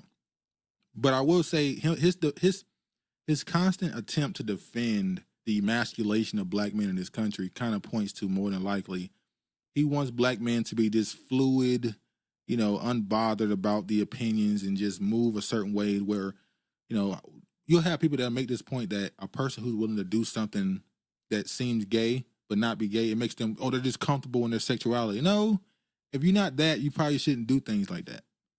A dog don't meow. What are we doing here? Attack on there's an agenda. Strong black men. But who's the attack coming from? Do you believe there's an attack? How? No, I'm asking. Do you believe? Again, that's my answer. Oh, how? How? Well, I think as people say it, through media, through fashion, through what's acceptable. Because who? Because if you think about it, back in our generation, we're the exact same age. We didn't see homosexuality. It's been around since the beginning of time, but it was your auntie's friend, your uncle's friend. You know what I mean? Yeah. But now it's more in your face, more acceptable. It's more mainstream, actually trendy. Well, the world has gotten smaller, and so now we know that more humans exist. And No, you fall into propaganda. It's like that book written by the Kinsley Institute. The Kinsley Institute, the Kinsley, the man, he wrote a book making casting aspersions on American marriage, where he went and interviewed prisoners, rapists, pedophiles. He interviewed them and mixed them in with the same audience of the regular American about sexuality, whether they cheated on their husband or wives, what are their opinion on certain other sexual proclivities. And he used that data to prove that Americans are depraved. Wrote it in the book, and he tried to normalize that sexuality. And then you had, what's his name? Playboy, the Playboy dude. He came in and took it further and made sex mainstream and told you we're never going back to the standards that exist before. And now you got the internet, where they're constantly placing all this stuff in front of you, constantly 24/7, and to a point where you think it's normal. Reality and the internet, for the most part, don't blend. Now, there are times that it cross over, but to say you don't know where this came from is crazy. Honorable says, Schultz looking like Hitler at the top of the new success. White nationalists are recruit to nothing but proper branding. Also, speaking of Schultz again, he is somebody who grabbed that white audience. I know he's white, but he started off with Charlemagne on Charlemagne's hip. You damn near was in Charlemagne's back pocket. Everything he did, he got from Charlemagne. Charlemagne constantly looked out for him, gave him chances and stuff. But the problem is when Schultz went on Joe Rogan podcast, the impact it had on Joe Rogan's career wasn't the same that it had on Charlemagne's career. Charlemagne went on Joe Rogan's podcast as well. And I've said before, Joe Rogan has created this ecosystem where any new content creator or white content creator who needs a boost, you work your way up to get on the Joe Rogan pod, and then he breaks you. He's his own, he breaks people. He's his own kingmaker. So once he went on air, he superseded the side. He pretty much dismissed that audience that Charlemagne had, and he now has the white audience completely. He went from, there's a few people that you would consider black famous, where they're only famous to black people. And there's some white black famous people too. And he was almost one of them, but he was able to switch it up. All right, let me move. Oh yeah. Speaking more of this agenda, this right here. Justice Jackson criticized for comparing ban on sex changes for minors to interracial marriage ban. Let me show this right here. Hold on, y'all. Being drawn by the statute. That was sort of like the starting point. The question was whether it was discriminatory because it applied to both races and it wasn't, necessarily invidious or whatever. But, as I read the statute here, the case here, the court starts off by saying that Virginia is now one of 16 states which prohibit and punish marriages on the basis of racial classifications. And when you look at the structure of that law, it looks in terms of, you can't do something that is inconsistent with your own characteristics. It's sort of the same thing. So it's interesting to me that we now have this different argument, and I wonder whether Virginia could have gotten away with what they did here by just making a classification argument the way that Tennessee is in this case. Yes, I think that's exactly right, that there is absolutely a parallel between any law that says you can't act inconsistent with a protected characteristic and in all other contexts being drawn. This is where we are now. My Lord. Oh, man. And of course, that would be her way of defending this. Honorable says, a part of me thinks black men that preach LGBT acceptance nonsense believes it'll help them cross the racial ceiling set for them. It doesn't. Being gay doesn't equal more money for them. I think being gay helped Lil Nas X. I think being gay 100% helped Tyler, the Creator. These were, particularly Tyler, the Creator, was just a dude who made, to me, kind of corny music, rebellious music, made sure he tried to be offensive in his music. And the second he came out as whatever he is, what's the name of that album, Flower Boy or whatever? Boom, top of the charts, big time. He's a star, winning Grammys. So no, I disagree. There is definitely the situation in Hollywood where, pushing a certain sexuality is definitely can benefit you in opportunities. Look at the new female rapper Doechii. If you just now get introduced to her, you know very quickly that she's bisexual. Look at Meg Thee Stallion. She made sure to tell the whole world now she's bisexual. A few of these other people. I'm gonna say, did it help that gay actor who Latinx dude left him broke and he was complaining? I don't know who you're talking about. I don't know who that one is. If it didn't benefit him, then it is what it is, but it definitely helps in most cases. Let me show another agenda. Now, from Pose, I don't know what Pose is. yeah, I don't know that show. So I don't know that actor. All right, Ben Shapiro created Candace Owens. So this is the rabbi dude who's been going after Candace Owens for a while. I could have sworn somewhere that they said he had some type of ownership in some type of porn industry, but I'm going to show y'all something else. So Candace responded to this rabbi who's been trying to take her down because he's calling her anti-Semitic. She said, I'm glad to see you've received our legal notice. You've peddled sex toys and used my name to name and face to sell them, knowing full well I'm a Catholic and deem the sex industry perverse. You crossed a line. Virginia said, yeah, the LGBTQ tag is a whole other type of DEI come up when it works. Oh, yeah. Works a lot. The LGBTQ tag might be helping those Menendez brothers. We talked about that before. The Menendez brothers might be able to get out of jail because one of them was painted as possibly, fluid sexually, and it softened them up completely, and now they're saying they should be let out of jail. He says he's very flamboyant. I can't think of his name either. I'm saying it's Billy Porter. It didn't help him, and he was the hate. He was the hate. I hate the black community mascot. Well, what is making it? Because Billy Porter, I know who you're talking about. I've seen him on what they call those red carpets and stuff, and he looks to be financially stable and all this stuff. So if he's getting these big opportunities, then maybe he's not talented enough. I don't know. I'm saying my point is he doesn't help black men, unfortunately. Majority probably not, but I think you definitely miscalculate how much it helped people in the industry. Hold on, y'all. Hold on.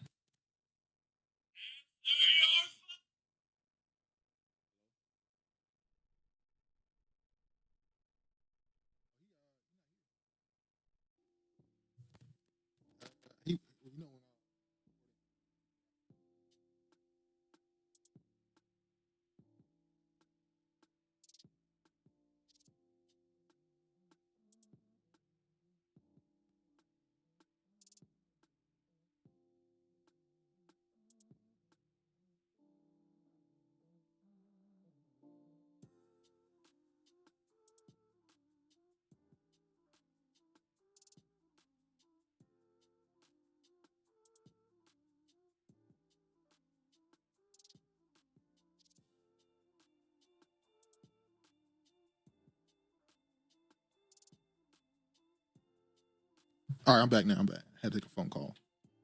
I'm gonna say that was before COVID. After he was only in the headlines for being broke. Hey, okay. It didn't work out for him, but the industry, it definitely benefits them most of the time.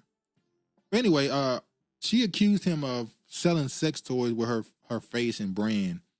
And this rabbi dude, I'm gonna show you what he's into. Kosher sex. Rabbi Samuel Boteach, I don't know how to say that name. Curious relationship with Hugh Hefner. And Hugh Hefner is what I was talking about earlier with the Playboy stuff. So this rabbi has a close relationship, or had a close relationship with Hugh Hefner. This is 2017. What is Hugh Hefner's legacy? Pamela Anderson told me Playboy could empower women. I think it exploited them. What do you think? Now, it sounds like he's in defense or anti-pornography or whatever, but it's not really the case. You see here, it says, hold on. This right here, they're trying to tell the dangers of pornography. So this is the campaign he went on where trying to call out the dangers of pornography, even though we know, as we said before, most of these porn companies, these websites are ran by those people. Then I want to show this. Kosher sex store in Tel Aviv, run by a rabbi's daughter, sells spice for marriages. Pastel-colored and sleek and adult toys are offered by 28-year-old Chana, daughter of U.S. Rabbi Shemel, aimed to spread the light of Judaism without shame. His daughter pushing sex toys, and apparently she's using Candace Owens in some way to sell some of this stuff. They call us what they actually are: goyim, old nasty, dirty busters. Exactly. Yeah, this is the stuff they're into. I think there's one more I want to show. Let me show you this too. Rabbi Trollface Shemel. Culture lubricant made in Israel by Rabbi Shmuel Boteach. The company Culture Sex has created products with the aim of encouraging individuals to explore their sexuality in a culture way. Y'all see Halle Berry just released her Halle Berry just released her lube. It's funny because there's rumors about Halle Berry, and it's funny she released Blue. This is funny. Keeper says, I rap about trophy family. Anima says, Doechii revealing she not only bi, but date bi men make me uncomfortable. I was willing to let her music grow on me, but absolutely not. They need black women to push that message. I don't like it. I saw her Tiny Desk performance. I will say she's already a seasoned performer. So regardless of what you think about her music or what her personal beliefs are and stuff, I saw that she had a, not Michelle Wallace, it was a, what's that book? I forgot the name of the book now. I can tell she's into that intersectional feminist ideology. So it is what it is, but I can already tell she has a song with Katy Perry. I said, oh yeah, they're about to shoot her to the moon. She up out of here. All right. Federal Appeals Court upholds law requiring sale or ban of TikTok in the U.S. TikTok in the U.S. We can move past that. We kind of know what it's about. Controlling information here in America. But speaking of, I want to show this for a second. This is going to be quick. Quick little video since we're talking about the industry and what they're pushing. I'm going to play the song. I just want to play this little part. So this is Meg Thee Stallion. And I think they were copying that movie, Jennifer's Body or something like that. So I'm going to play this right here. All right. So this is just the Jennifer Body, the vampire thing. And this made me think of something right here. Hold on, let me rewind it. See the blood on her corner of her mouth? It reminded me how when you notice that all these people constantly sticking their tongues out and how that's not something that means nothing. It made me think of Kalima and the worship of death and carnage and blood sucking, and the music that we're listening to, and you know they always show you that music is vibrational. It has energy, and I'm wondering, since we're in a time of this so-called Mother Goddess, how long before people start to acknowledge this even more? That this is not just some random music video trying to make a play on some old movie or something. Like it's so blatant now, it's just crazy. Virginia says, "Oh Lord, now everybody trying to capitalize on the 1,000 bottles of lube, aka baby oil." What we influenced. I was it was the performance that were making we open to listening, but honestly, her music, why people claim Kendrick, is for me. Trying to Honorable says, this Meg and Flo collaboration is all I want, and I hated that the video K-Dot truly serves the music this year. Then says the CIA has never left with some assigning industry plans, unfortunately pushing all these agendas.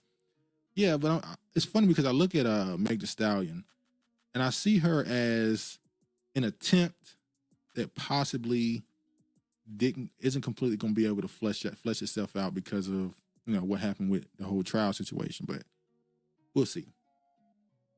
Now, while I rock with Kendrick Lamar, even the people we show love to, we have to criticize for some of the things they do. Let me play this right quick. Kendrick Lamar got love for the Mexicans. His new album, GNX, features Daryl Barrera, Peso, and Lefty Gunplay, marking the first time that an artist of this magnitude had a little bit of mariachi on the album, had a little bit of Mexican-American hip-hop on the album. It makes me super... What the hell is Mexican-American hip-hop? Ain't Mexican-American hip-hop just them cosplaying as Black Americans? Proud to see our gente represented on this level by an artist this big. But is it really a surprise though? Back in 2012, Kendrick tweeted the following, showing love to our people. Hey, yo, Kendrick, we got love for you like you got love for us. So if you need us to pull up with you to the Super Bowl, we got you, primo. Hopefully this opens the doors for other Mexican-American lyricists to get their chance and their break, such as the Yodis out of the West Coast and my man Doman out of Texas. Hey, yo, Kendrick, you already know what it is. We got you. And shout out to the mariachi singer that's not on one song, 2 songs, but 3 songs on the album. Let's go. Nah, I know we can't. Keeper said, gotta throw them trumpets at the back. Honorable said, we don't have to criticize K-Dot. We just ignore his wife and biracial children and move on. The Mexicans deface his mural. This confused me. Well, it's the fact that I remember when the pop out happened, and you had all these Mexicans get online, and they were so angry that he didn't include more Mexicans in the show. Even though people pointed out, hey, dude, this is for Juneteenth. This ain't got nothing to do with just California. This is Juneteenth. This is black people. Even though they had a Mexican on the show in the prelim when they were up there early on the stage with DJ Head, and one of them was saying nigga, and people was like, "What? Why would you have a Mexican saying nigga on Juneteenth? Like, what we doing?" But them referring to it as Mexican hip hop, trying to say that this is going to open the doors, and it made me think: has this ever happened in reverse? Why is it we feel the need to open doors for other groups and they don't do the same for us? Didn't say, yep, they all compromise in Hollywood, hard to press to find one who isn't just different levels of it. Like, yeah, I can respect some of the stuff he says, and obviously I do. I like the album, I like the music, but come on, man, just stand on it. Bet on black. You don't need this bet on black. Just stay right there. Which is funny because if you look at the album, the GNX album, the whole concept is the GNX was a car that was limited number of them. The GNX comes only in black. So it's like, what we doing, bro? Come on, Katie. Come on, Kendrick. Come on, man. Those who are here committing crimes, robberies, shooting at police officers, raping innocent people, have been a harm to our country. I want to sit down and hear the plan on how we're going to address them. Those are the people I am talking about, and I would love to sit down with the Board of Czar and hear his thoughts on how we're going to address those.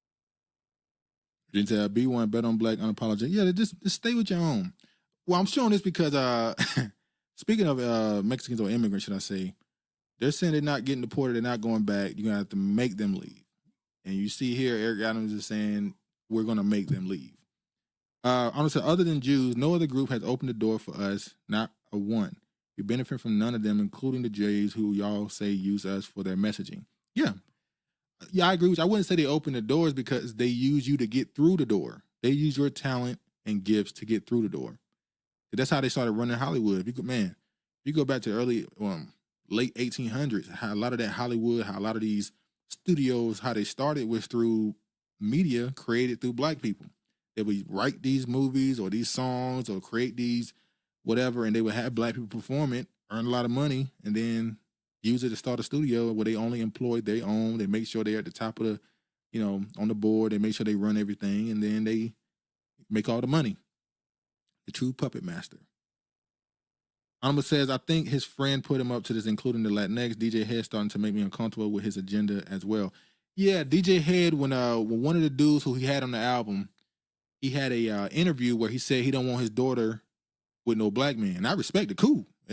There's nothing wrong with him saying that, because I would feel the same way, opposite. But when there was a video where he said, shout out to the blacks, and DJ Head was like, oh, don't worry about it. That's just prison talk. Then there was another video of him arguing with I think she was a Mexican woman, and he used the word nigga. And it's just like, hey. Then he released the album right after that, and I think that his album sold like 800 copies. And I'm just like, look, no matter how many songs, videos Kendrick put y'all in, y'all are never gonna reach mainstream success in America through hip hop. Look at New York. You probably can count on your hand how many openly Spanish people was able to make it out of New York through hip hop. It's like Big Pun, Fat Joe, and a few. I'm talking about openly Puerto Rican, openly Dominican, never claim black, always made sure they pointed out they were whatever Spanish ethnicity they were. It just doesn't work.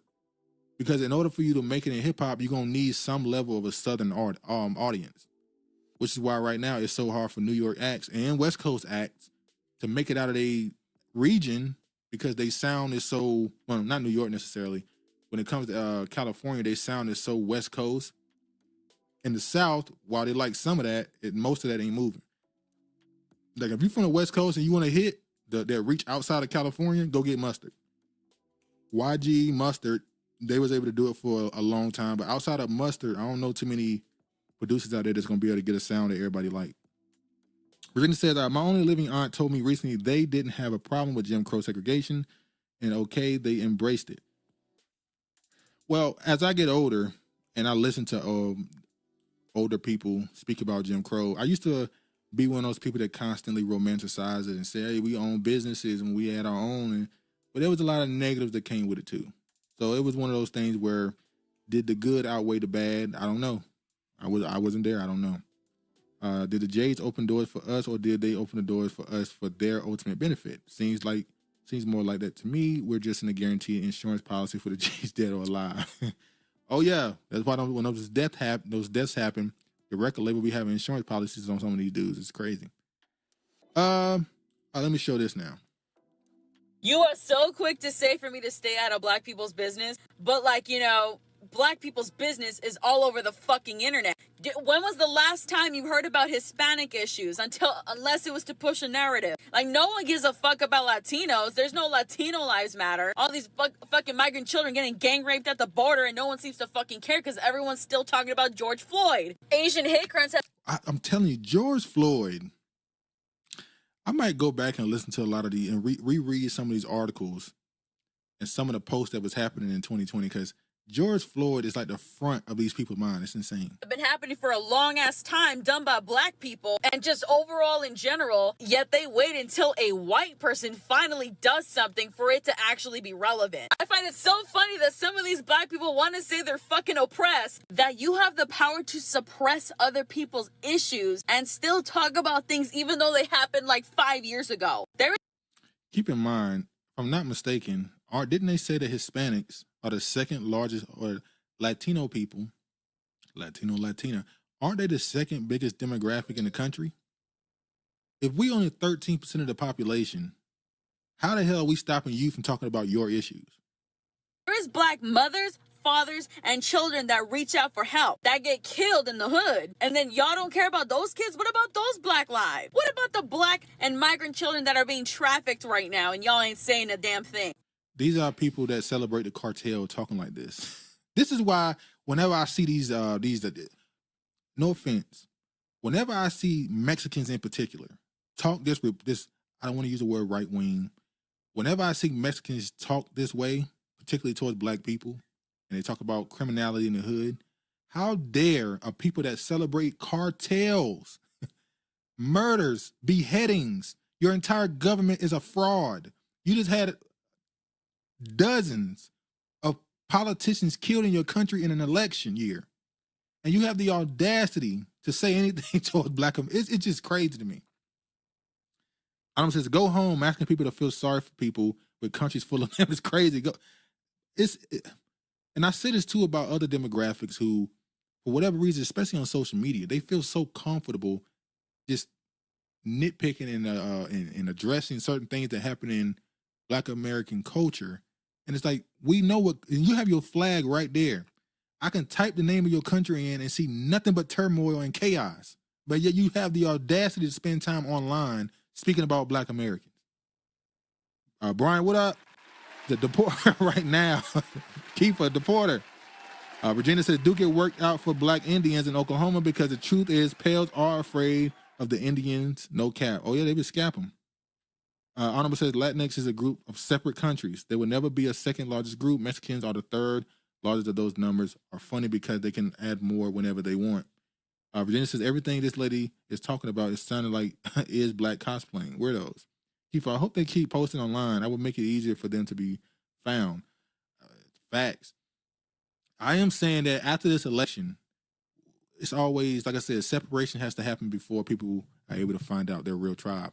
I'm so glad that we're probably, and this is why a lot of people was mad with Kendrick, because we just had this election, and to some people who put so much energy into that election, cheering for Kamala Harris and all this other stuff, they were able to, right after the election, after she lost, completely separate themselves from this black and brown ideology. That was the great that came out of this election. That was the best thing for them that came out of it. But then you have people like Kendrick still trying to push it, and it's like, stop. I heard people say that there was a race war, or at least some type of tension brewing in California between the black people and the Mexicans. So he felt the need to do it. But look, bruh, bet on black. All right. I'm saying this is the frustration of immigrants who will never understand the relationship of African Americans in this country. They benefit because whites can't control us, but if we play the Republican game. I say it too. I see a lot of people who be on social media talking about, Black Americans and what influence and power we have in this country. And I said, if Black Americans truly got on the right wing Republican tip and really started pushing it, a lot of y'all wouldn't be able to get in this country within 2 elections. It'll be over for you. Over. This country will dramatically shift. But, they talk big, though. Anonymous says they benefit because whites can control us, but if we play the Republican game, where does that leave many of them? Exactly. I want to show this, too. I just found this interesting. So I'm going to show this. Somebody asked one of these people, I think it's a German man, he said, never ask a German what these are called. So this is a snack in Germany. And they have many names for this. If I'm not mistaken, one of the names is nigger fingers. And if I'm going to show the names that they show, it said translation for various languages for you. Austria, Sweden bomb, Denmark, cream bun, formerly racial slur. The racial slurs is, most of it used to call these nigger fingers or nigger kisses, which is crazy.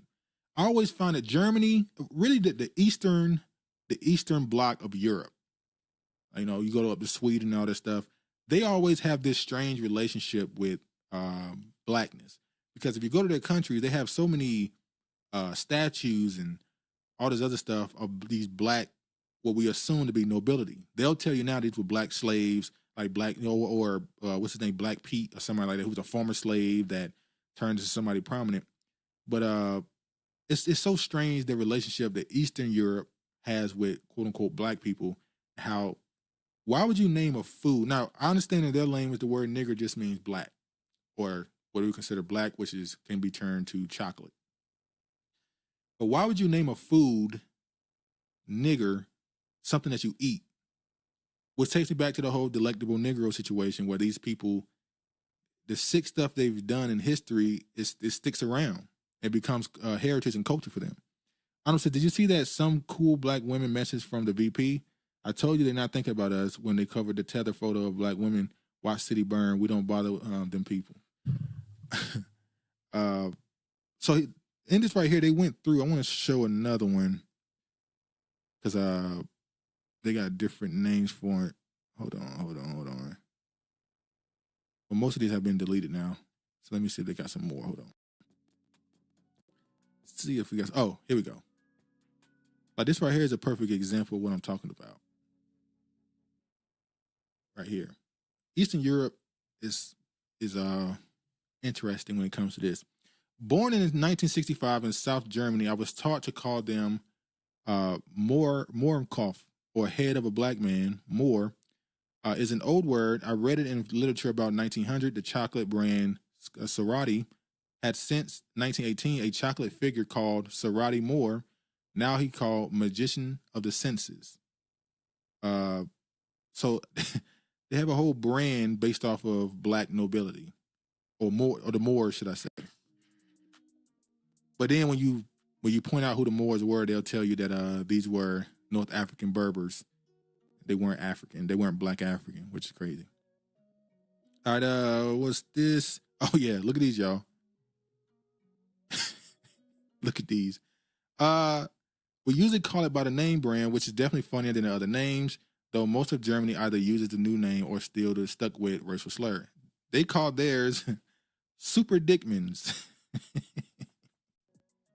I wonder what's that in reference to? Anyway. Eastern Europe. All right. Now I'm about to run through this, y'all. After we got 2 more tabs left, I'll run through this. I'll get up out of here. All right. All right. Regina. Super Dickmans. All right. Might have run through this right quick. Quick read. All right. Slave descendants would gain priority in CSU admission under a proposed California bill. California bill is pushing college reparations. Yeah. University of Maryland Fat Studies course mocked by professor. Just ridiculous. They got a college course to study fatness. So University of Maryland A course on fat studies offered during the coming spring semester will allow students to explore the connection between fatness and blackness, prompting a local professor to call the class ludicrous. Once again, they make everything a struggle through blackness. So now being fat and being black, there's an intersection between that. The course titled Intro to Fat Studies, Fatness, Blackness, and Their Intersections will be taught by Sydney Lewis, a senior lecturer at the Harriet Tubman Department of Women, Gender, and Sexuality Studies. Her scholarship focuses on trying to blur the boundaries between academy, art, and activism, according to the website. My Lord. All right, Muskogee Nation judge rules in favor of citizenship for slave descendants known as freedmen. A judge for the Muskogee Creek Nation of Oklahoma, shout out to Regina, you were talking about Oklahoma earlier, ruled in favor of citizenship for two descendants of black slaves once owned by tribal members, potentially paving the way for hundreds of other descendants known as freedmen. District Judge Danette Mauser, based in the tribe's headquarters in, I'm not even going to try to say it, ruled late Wednesday in favor of two black Muskogee Nation freedmen, Rhonda Grayson and Jeff Kennedy, who had sued the tribe's citizenship board for denying their applications. Mauser reversed the board's decision and ordered it to reconsider the applications in accordance with the tribe's Treaty of 1866, which provides that descendants of those listed in the Creek Freedmen roll are eligible for tribal citizenship. I'm just going to sound like a teller behind that study, possibly. So shout out to them, I guess. I don't know if that's a celebration. I love this for exiled Indians. Stop hiding amongst us. Shout out to them. For instance, my mother saw freedmen identities on her father's lineage. Hey, it might be some crossover there. Oh, although I think you said it is, so they already know. Y'all see what they got your girl. Allies of Thornton Town Supervisor Tiffany Hennier object to several candidates appearing on the ballot. Let me show this.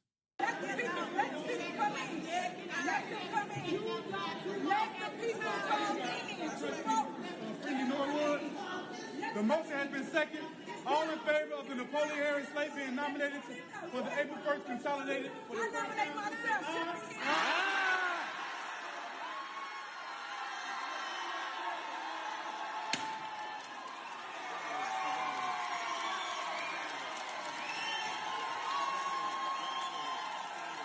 She got a taste of her own medicine.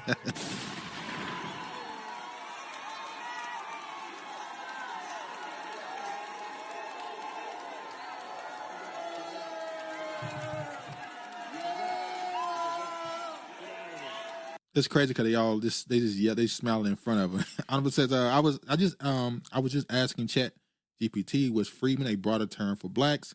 It was, but started for those enslaved by Indians. Hey, bye Felicia.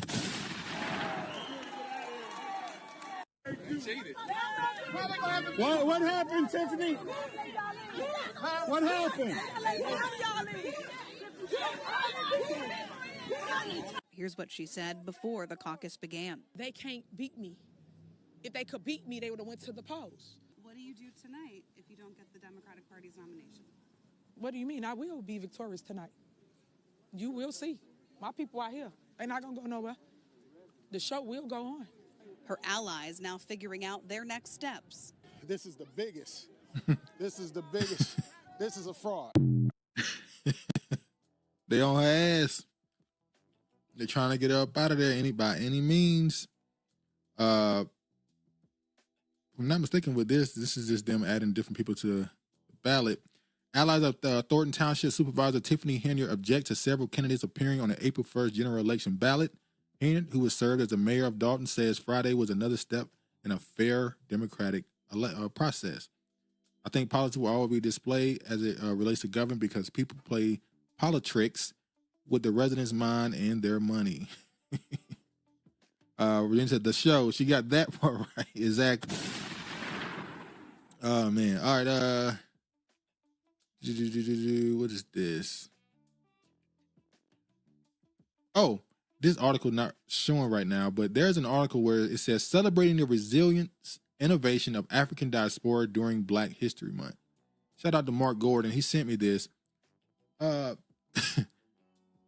In this article, I can't show it right now, but they continue doing what I said they were doing when it came to Wes Moore when he made African History Month, I think it was, a thing. And they're now mixing the two. So African diaspora and Black History Month are continuing to be mixed in this country because according to them, more of them are over here.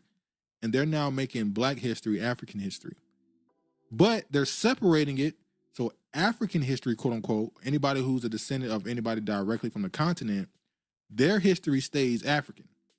But they turn anything from anybody in America who is Black American, they turn that to African history. So, yeah, that's what they own now. Let me load this one. Get through this. FBI arrests Nigerian American mayor Yemi Mambolade for orchestrating racial attack to influence his election. So a Nigerian American dude is the first mayor of this place, and now he's being arrested for allegedly orchestrating some bullshit. The Federal Bureau of Investigation has arrested Colorado Springs Mayor Yemi for his orchestrating a racially motivated attack on himself in an attempt to influence his election. The latest development has prompted the FBI to refer Mambolade for prosecution for making false statements in connection with a hate crime hoax designed to boost his candidacy. And he won too, by the way. So that this might have pushed him over the edge. On Tuesday, November 12th, the acting United States Attorney of the District of Colorado announced that the 3 supporters of him had been charged with scrawling the N-word on one of his campaign signs and placing a burning cross in front of it. Come on, man.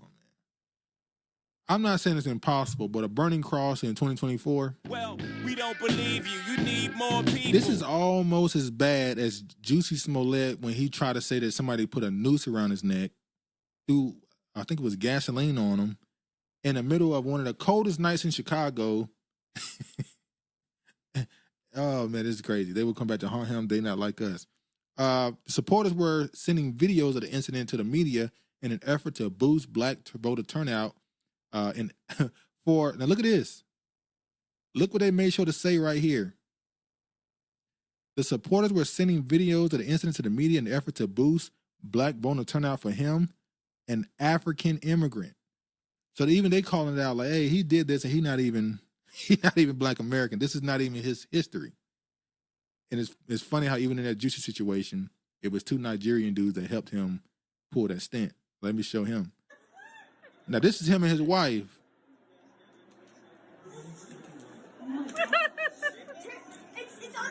It's saying it on there. It's saying it?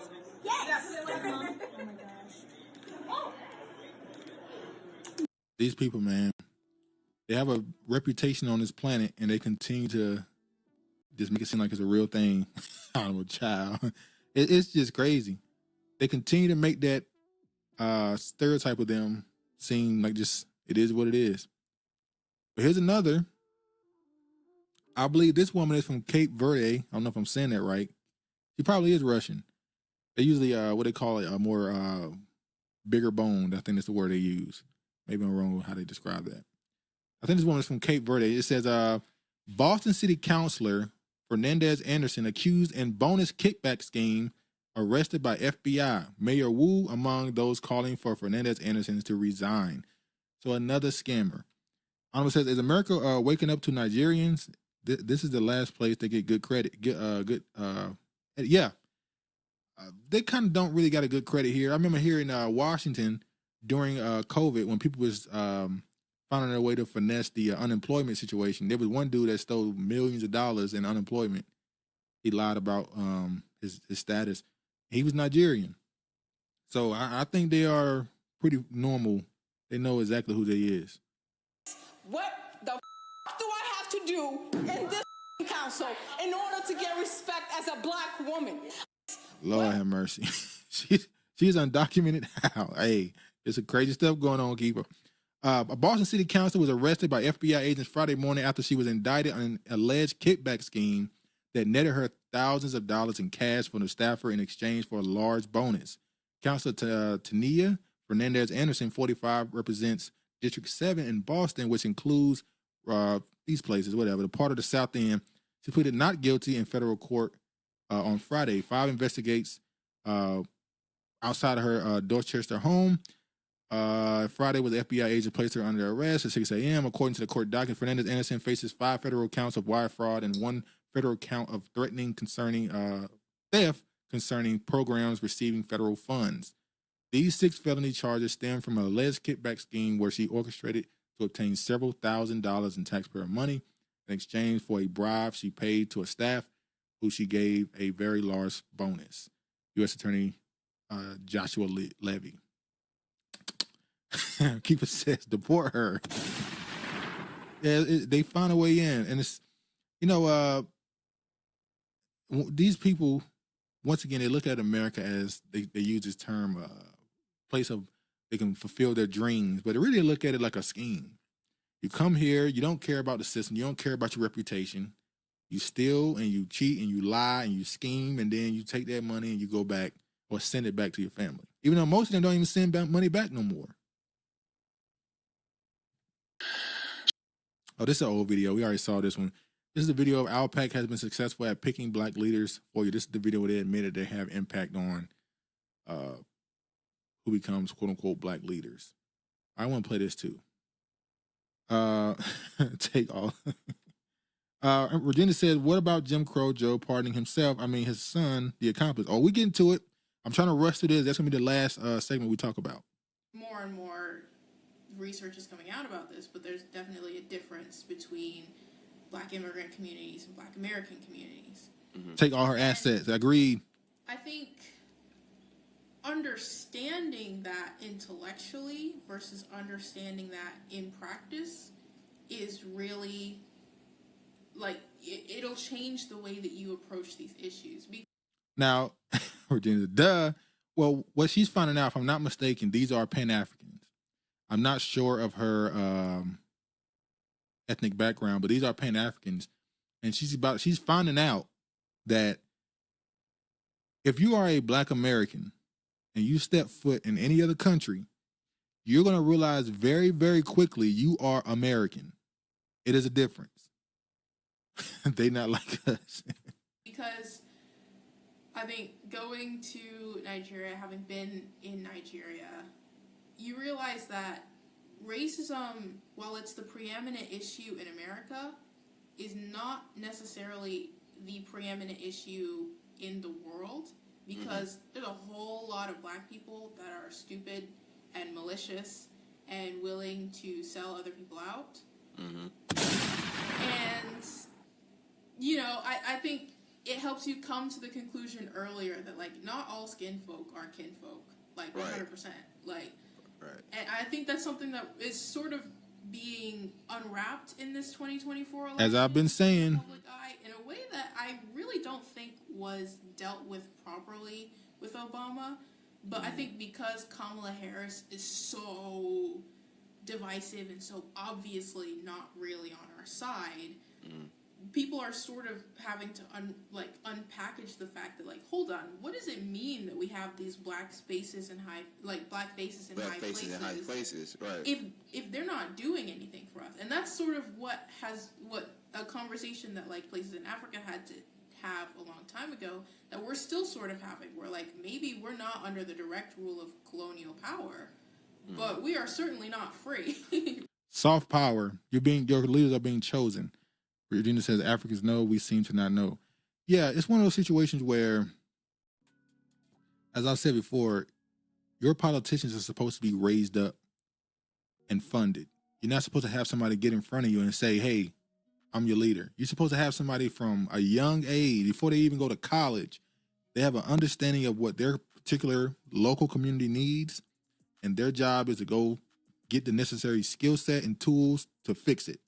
And then the community, or the community at large, they inject resources into you to give you ability to get a platform, and your job is to do what we told you to do. If you don't do what we told you to do, we're getting you out of here. That's how it's supposed to go. Anwar says, I fear these people traveling back to Africa ignore the part of their ancestors being captured and tortured for 90 days. She should have already knew this. Well, she knows now, at least. And unfortunately, these revelations don't normally change them immediately. It takes even more time. All right, let me show this one too. I'm definitely still healing from the trauma I experienced growing up as an immigrant. Because for me, as soon as I opened my mouth, there was always some sense of ridicule or some sense of like feeling alone or left out. Yeah. Because I wasn't like everyone. And I know that like Third culture syndrome. particularly in the Black community, when it comes to like culture, there are things where it's like you have to do certain things. You have to listen to or hear or know certain things to prove your Blackness. Yes. So like being African and not knowing the Black experience in America, that set me back so much because I was like, okay, well, like, I guess I'm not Black. So now, like, why should I, like, fight for y'all or, like, be friends with y'all when, like, y'all are telling me that I'm not Black and I'm from Africa. I flew over here from another continent and I know I'm Black, but, like, I don't share your experience. I don't share your culture. I'm Well, then. Don't be mad. Get you a Mexican. Oh, yeah. Get you a Jamaican. Get you a Haitian. Anything but a Black. I ain't gonna bother showing this. This would be, this is a silly girl. She was saying how, basically in this video, they pointed out, let me show this, matter of fact. I want to show this the last part. That's it. Just the last part I want to show. And if you want a white. I'm Black because I'm Jamaican. That Jamaicans aren't Black. Is that that's the conclusion you came up with? Yeah, at first I said I'm not Black because I'm Jamaican. It's a difference. People don't understand when we say we're Black. Then people are like, oh, we all Black. And then we got people in the diaspora that separate themselves and be like, they Black. I'm not Black because they understand Black means Black American. And this daily wrap up crew, they do a lot of these ethnic culture episodes where they bring on these people. I know it's to elicit a response and to go viral, whatever. They had them on here talking crazy, and they be talking crazy. Honorable says, I'm tired of hearing about the Black immigrant trauma. Go home. You are from Africa too. Are they Black? And Jamaicans get whites are African too. Shit. Let me I'm gonna skip this and we can move forward to the last topic we're gonna get to. This says my cousin Hub is Gambian on Gambian on a visit. Their authorities stopped the bus, demanded ID.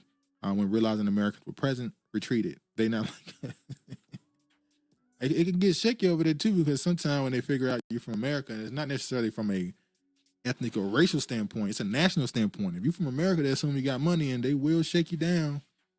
They'll find some way to tax you for being in their country. So the police, everybody, gotta be careful. All right. Last segment. We can just start here. Kamala Harris considers 2026 run for governor and 2028 presidential comeback. I'm not going to read this article. That's just, no, that ain't happening. It's over. They burning your bridge. I'm going to show it later. Kamala Harris campaign aides suggest campaign was just doomed. The Harris campaign's internal polling apparently never had her ahead of Trump. So we found out with Biden that apparently they knew that if Biden ran for office, that Donald Trump would get over 400 electorates. They knew he would get washed. He might win one state, and they still was willing to run him until that debate, and then they pushed Kamala in. We know that was all a plan all along to get her a chance to run for office because she has such low polling numbers that she was the first person to drop out in 2020. But, it is what it is. Senior advisor for Vice President Kamala Harris' failed presidential campaign suggests this week that it wasn't much else Harris could have done to beat Donald Trump. So what they're saying is nobody in the Democratic Party, based off the polling, was going to beat Trump. Harris couldn't have distanced herself from President Joe Biden, they said, because she was loyal. She couldn't have responded more forcefully to attacks over trans rights because doing so would have been playing Trump's game. We already said that. And she might not have had much chance of winning anyway, given the deficit she inherited from Biden when he dropped out in a race in July.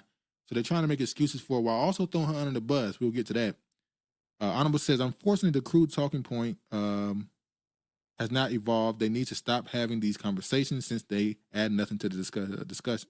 Yeah, I agree.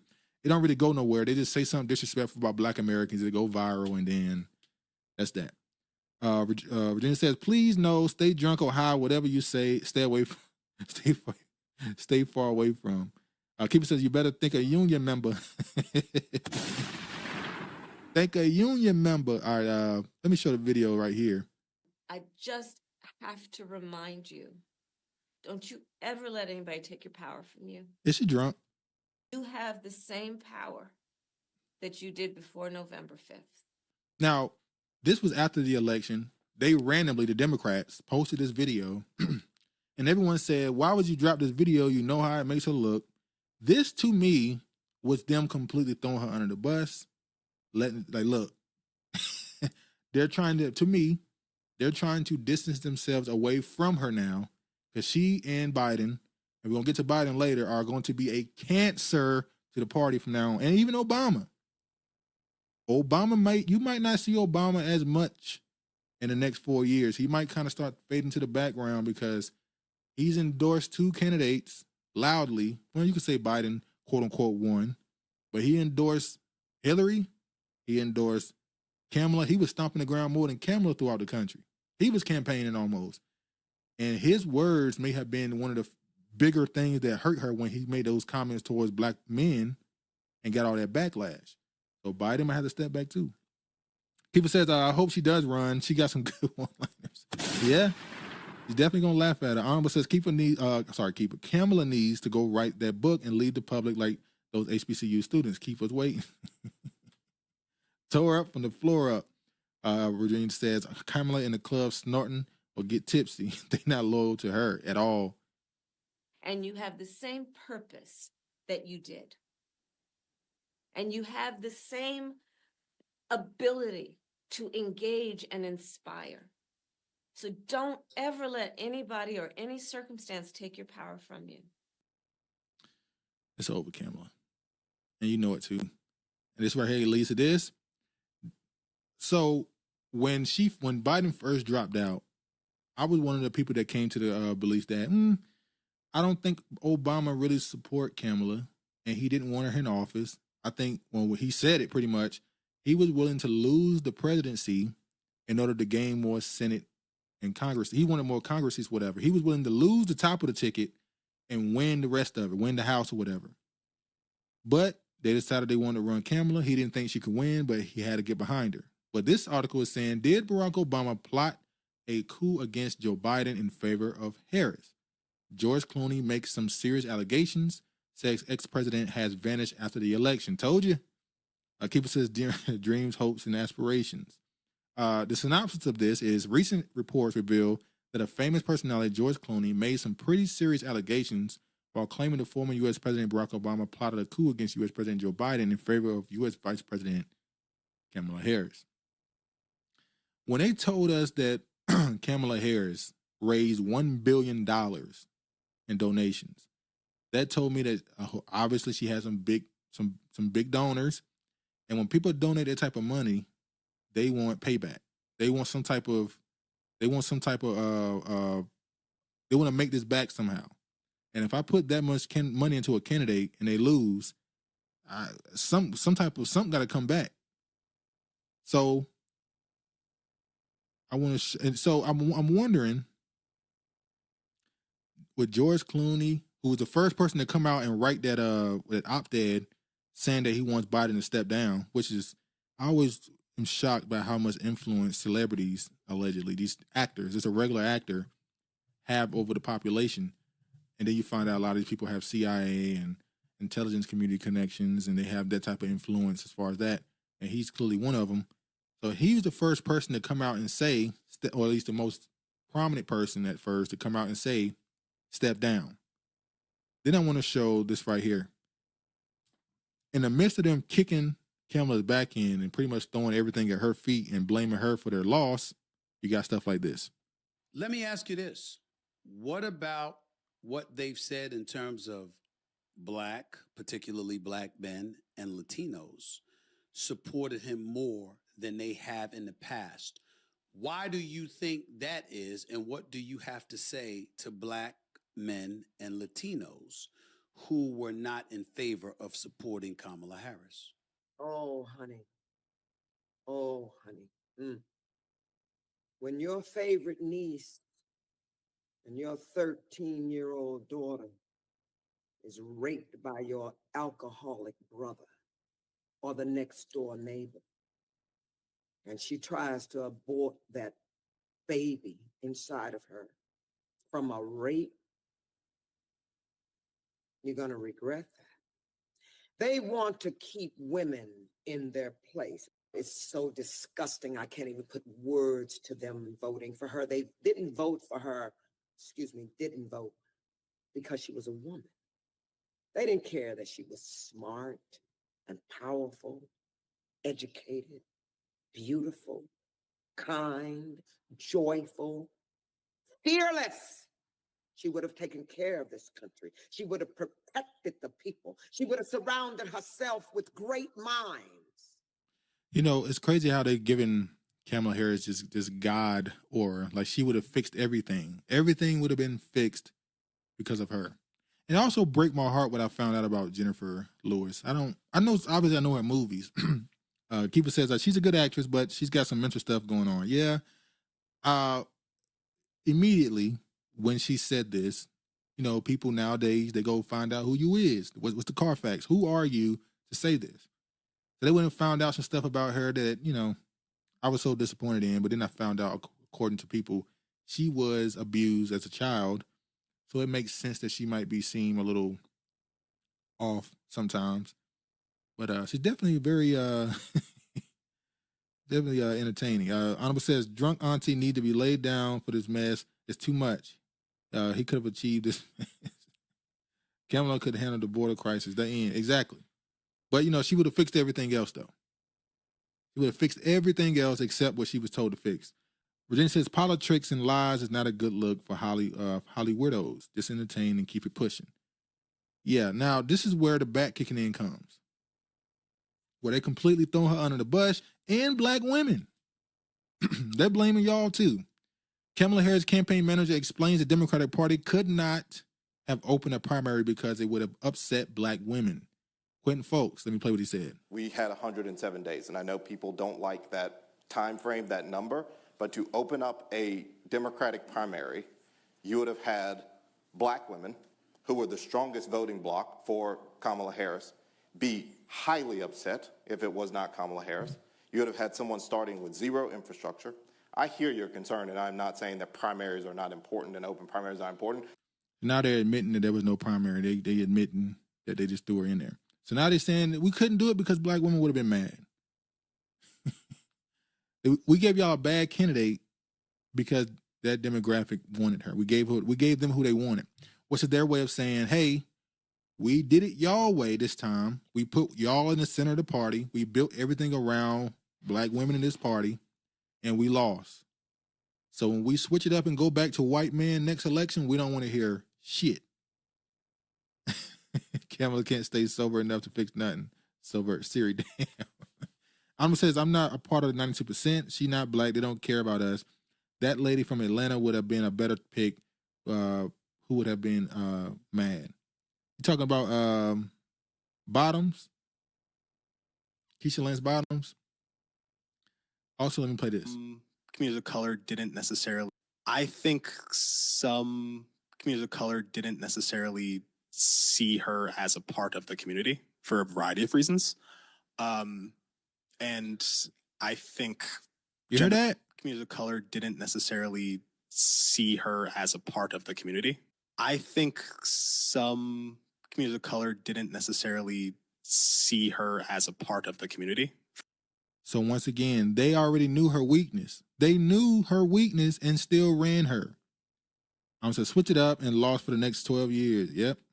Are you talking about Keisha Lance? Yeah, Keisha would have been okay to some people, I guess. This is just them saying that they call her daddy girl, the podcast head. She came out and said that she was surprised that they spent $100,000 on some set for the interview. She would disagree with it. She kind of clowned it. But yeah, they knew she was a weakness. They knew she wasn't going to be accepted by quote unquote people of color. He meant black people, and they still ran her. And now they're saying we had to do it because of black women. Virginia says she's a middle class Canadian Indian. Alma says they're researching those social media platforms. They know we didn't think she was black. They had all this information. They had this information since 2019. When she first came out and announced she was running on, what's her name? the first black female politician, something, I can't remember her name. What's her name? Shirley Chisholm. She announced it on her birthday. And immediately, Tone, Yvette, Black Authority got on her ass. And within a few months, tanked her entire campaign. By the time 2020 came around, it was over. It was over before it started. They already knew the data. Now they're gonna blame y'all for them not winning. Moving forward, let's get through this. We got this Biden thing to get to.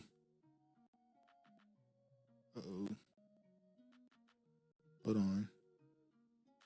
Today's your birthday. Yes. And we all All right, hold on.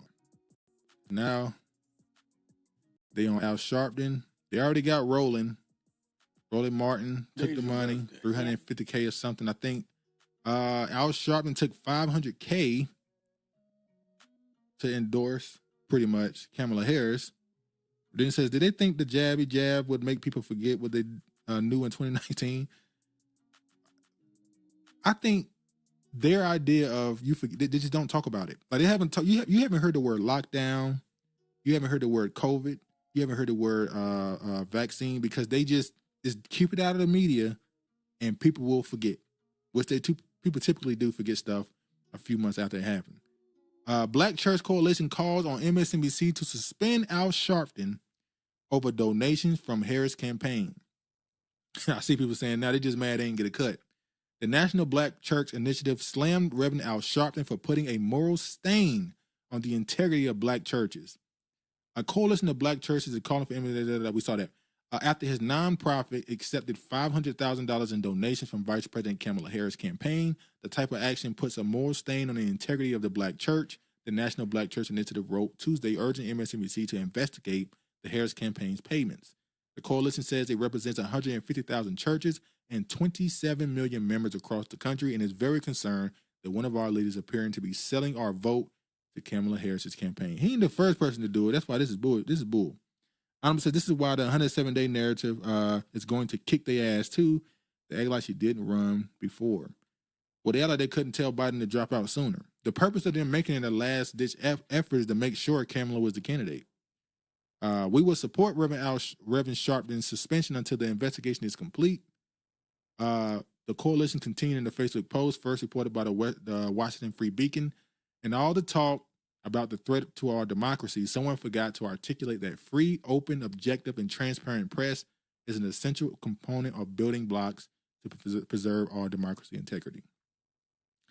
Alma says, I thought this nonprofit was for civil rights, didn't know it was associated with churches. Oh yeah, 501c3, no tax. 501c3 is churches are under that. Definitely considered a charity. All right, here we go. Last segment. Let's get to it. Hold on, y'all.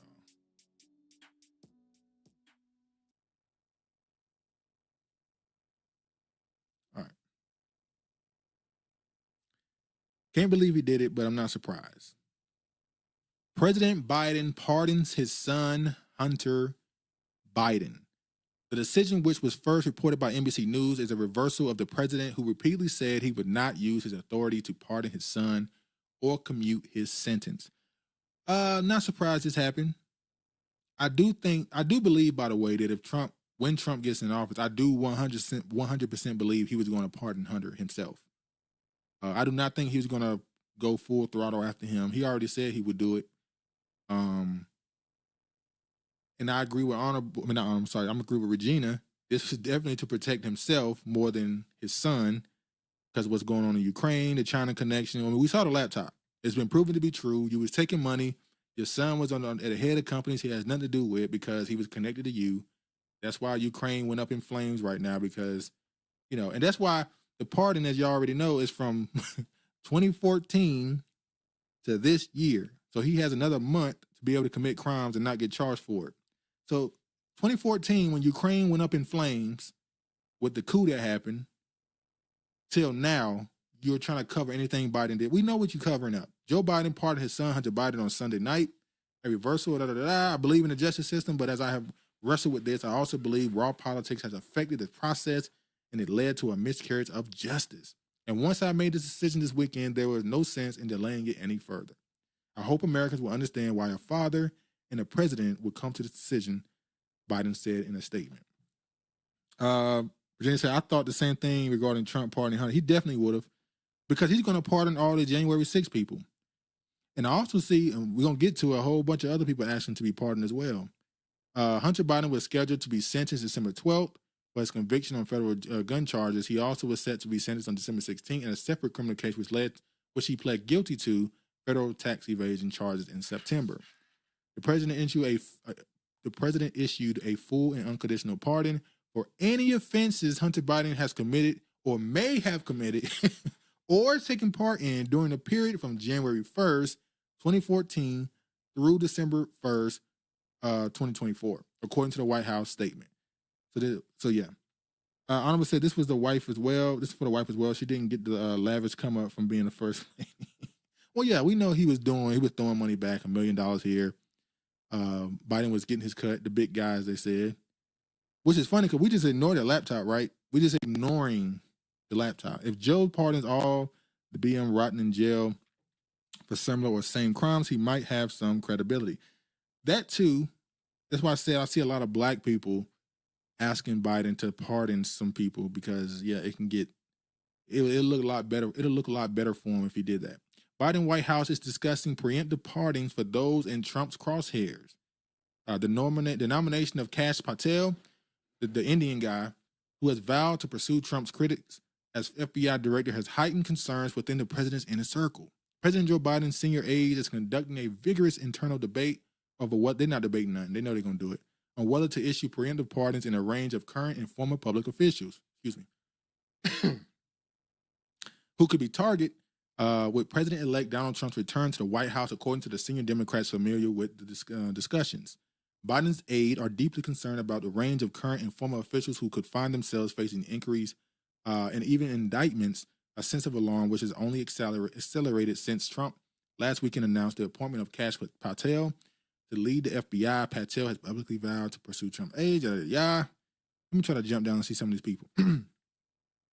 Those who could face exposure include the members of the Congress January 6th committee, as Senator-elect Adam Schiff and former GOP Representative Liz Cheney of Wyoming.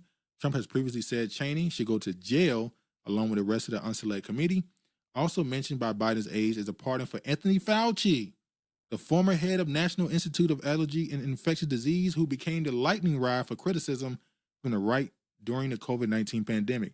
So you mean to tell me a man who didn't commit a crime, Anthony Fauci, according to y'all, he did nothing wrong, he needs a pardon because you don't even want an investigation, an inquiry, and you don't want nothing to come his way now.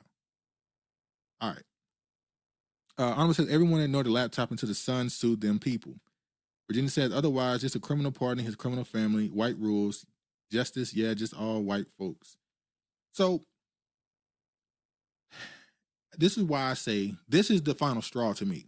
If America is what I think it is, and I say America, I'm really talking about mainstream America. I'm talking about your everyday American, your regular person. If he pardons Anthony Fauci, the Democrats will not win an election for at least the next 2-3 elections. People will not forget what you did. It will be remembered. COVID, what happened during COVID is not going away. You're starting to see even more data and stuff come out about these vaccines and what they call it, myocarditis and all this stuff happening to young people. It ain't going nowhere. If you pardon him, it's over. You're going to have to completely wash the entire party out, which is why I look at people like LC and all those other people and say, you don't have a chance if you stand with them. The West Wing deliberations have been organized by White House counsel, but include a range of other aides, including chief of staff, we know all this. So what I find, another thing that's funny is, ain't this what they accused Trump of doing? They said that he was, giving pardons to his cronies, his criminal friends, and now Biden is saying he's going to do it. So let me play this right quick. Okay with the pardon of Hunter Biden? Well, first of all, thank you very much for having me. I am absolutely okay with it. I don't know how many people. This is the man that tanked the bill that would have gotten rid of qualified immunity from police People urged him to do so, but I did. You did? 2 weeks, yes, I did, because I know he was targeted. We all know that but for the fact that he was Joe Biden's son, he would never have been taken through these gyrations. And so I told him the last time I talked to him. 2 weeks ago. Yes. What was his reaction to that, by the way? He seemed to be a bit reticent about it, but I emphasized the fact that we as fathers have obligations to our children. So did Biden have an obligation to his children when he became a crackhead? While he was standing in front of Congress, disparaging young youth in America, black youth in America, calling them all type of animals and saying how you got to clean the streets and forget empathy. We got to lock these people up to clean it up. And by the way, he's one of the people that signed the 94 crime bill, if I'm not mistaken. Clyburn signed the bill too. So that man who didn't have sympathy or empathy for that group, whose son turned into a crack fiend and was out committing fraud and scheming in other countries to launder him money, he pretty much turned his kid into a criminal. He turned his kid into a criminal, a drug addict criminal, but he had an obligation to him now. All right. Virginia says sharecropper Clyburn, he sounds like an immigrant, but Kissy, what is he? He's a Gula Geechee. Now, if Hunter had gone through a process like everybody else had gone through, I would not have this feeling.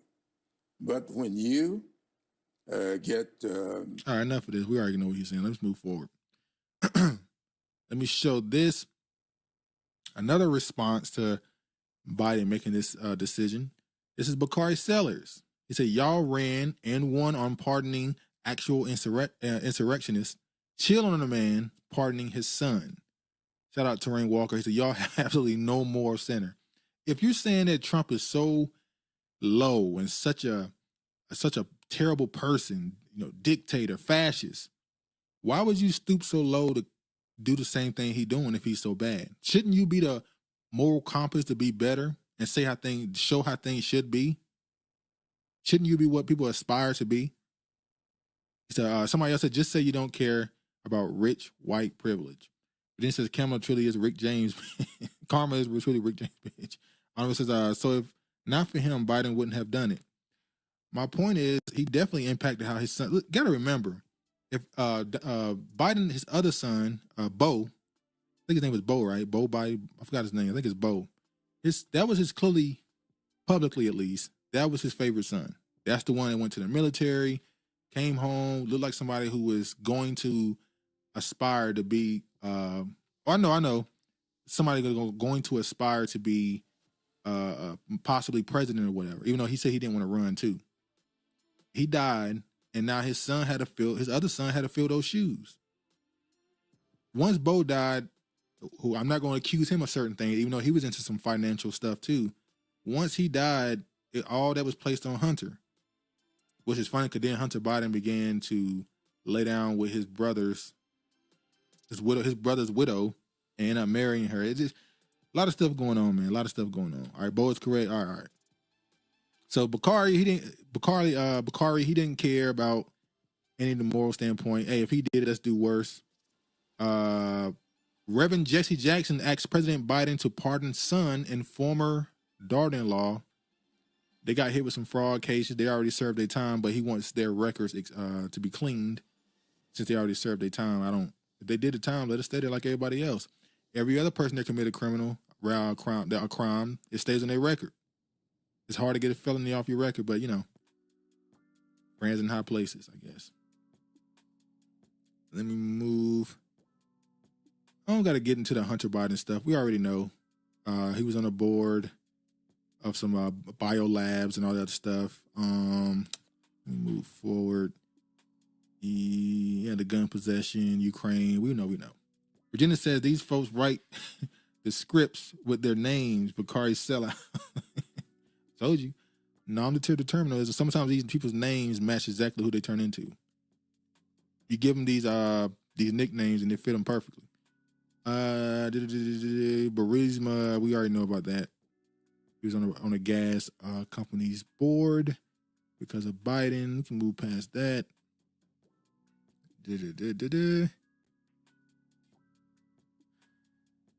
I can show the headlines because people are paying attention to it. The Bidens in Burisma, president's pardon stretches back to son's time as Ukraine company board member.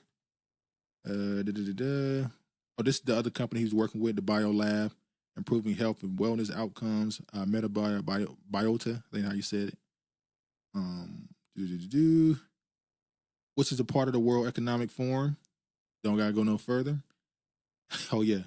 If you have a piece of crack cocaine no bigger than this quarter that I'm holding in my hand, $0.25 of $1. We passed a law through the leadership of Senator Thurmond and myself and others, a law that says if you're caught with that, you're gonna serve a lot of time. That's what Biden did to his own son. Let me run through these last stories. Breaking right now at 11 o'clock, a deadlocked. Let y'all get up out of here. Virginia said Hunter's nepotism also sounds like he didn't attempt his part to get in his father's good graces. Yeah. I would say Hunter is the legacy Biden deserved. And that's how he'll be remembered. For the rest of Biden's life and his entire legacy will be he pardoned his son who was a drug addict. That's what they will remember in 20, 30 years probably. All right, man believed to be member of wealthy Rothschild family dies after house fire in the Hollywood Hills. House fire in the Hollywood Hills, and tonight we're learning about the man with a very famous last name who lived and died there. Eyewitness News reporter Jory Rand live in the Hollywood Hills with the breaking new details tonight. Jory. Mark, firefighters had a difficult time accessing this home because it's set so far back off the road, and it's at the top of a very steep hill with a very thin stairwell leading up there. Once they did access the home, they made the tragic discovery inside, and it turns out the man who lived there might have been a billionaire. You know, it's crazy how the Rothschilds can choose how much they want to be worth. On one hand, they can tell you they're worth a couple $100 million. They can tell you they're worth a couple billion. They can change it to being broke. Like, do you know, they have so much money that they can just choose how much money they want you to know how much money they want you to know they got. Hollywood Hills neighbors did everything they could to put out this raging fire that broke out in a home on Lookout Mountain Avenue. I was going up the stairs, and right as I approached the top of the stairs, the flames burst out of the house. I wonder if anything nefarious happened with the situation or it was just some accident that happened. It's funny because most of the neighbors say he was quiet and they didn't know much about him, but they knew he had a lot of money because of the cars that he owned. Just weird story. A Rothschild dying in a fire. South Korea lifts president martial law decree after lawmakers reject military rule. If y'all been paying attention to South Korea, the president called for martial law. Very quickly it ended. Now they're trying to get him up out of here. He's saying that there was a attempted coup by a certain group in South Korea, come from North Korean supporters. I wonder if there's some American involvement, even though America is supposed to be somewhat cool with South Korea. I wonder if there's some American trying to shake that up. I wonder. South Korea opposition party moved to impeach him. And I talked about Syria has fallen, Damascus. Assad has left with his family to Russia. That's going to be a new Libya. Virginia says, I'm implying the irony of Hunter's relationship with foreign countries, where he didn't earn it and his father knew it, allowed it, and knowing his son was vulnerable. Yep, he's a fuck up, yeah. He wanted his cut, though. That's all that mattered. Virginia says, so he's using the pardon, hitting two birds with one stone. Yep. What's this? Oh, that's the, what's it called? In the CIA, we didn't give a hoot about democracy. I mean, it was fine if a government was elected and would cooperate with us, but if it didn't, then democracy didn't mean a thing to us. And I don't think it means a thing today. True words could not have been spoken. When they tell you who they are, believe them. Anyway, we went through it. We talked about it all. Hopefully y'all enjoy the show. How long is this one? I don't think this one's that long. Almost 3 hours, okay. Virginia says that American people lose either way, as we always do, depending upon your perspective. Delete don't work, Virginia. Yeah, they keep y'all comments up there, it seems. But yeah, man, we talked about everything. Hope y'all enjoyed the show. I'm gonna let y'all get up out of here. It's getting a little late. Well, not late. It's only 5. But Bodyguard need to give me something to eat or whatever. Hopefully y'all enjoyed the show. Appreciate the support. Be sure to like it on your way out. Subscribe if you're not. Share it if you can. And as always, y'all, be safe. All praise to the Most High. And peace, man.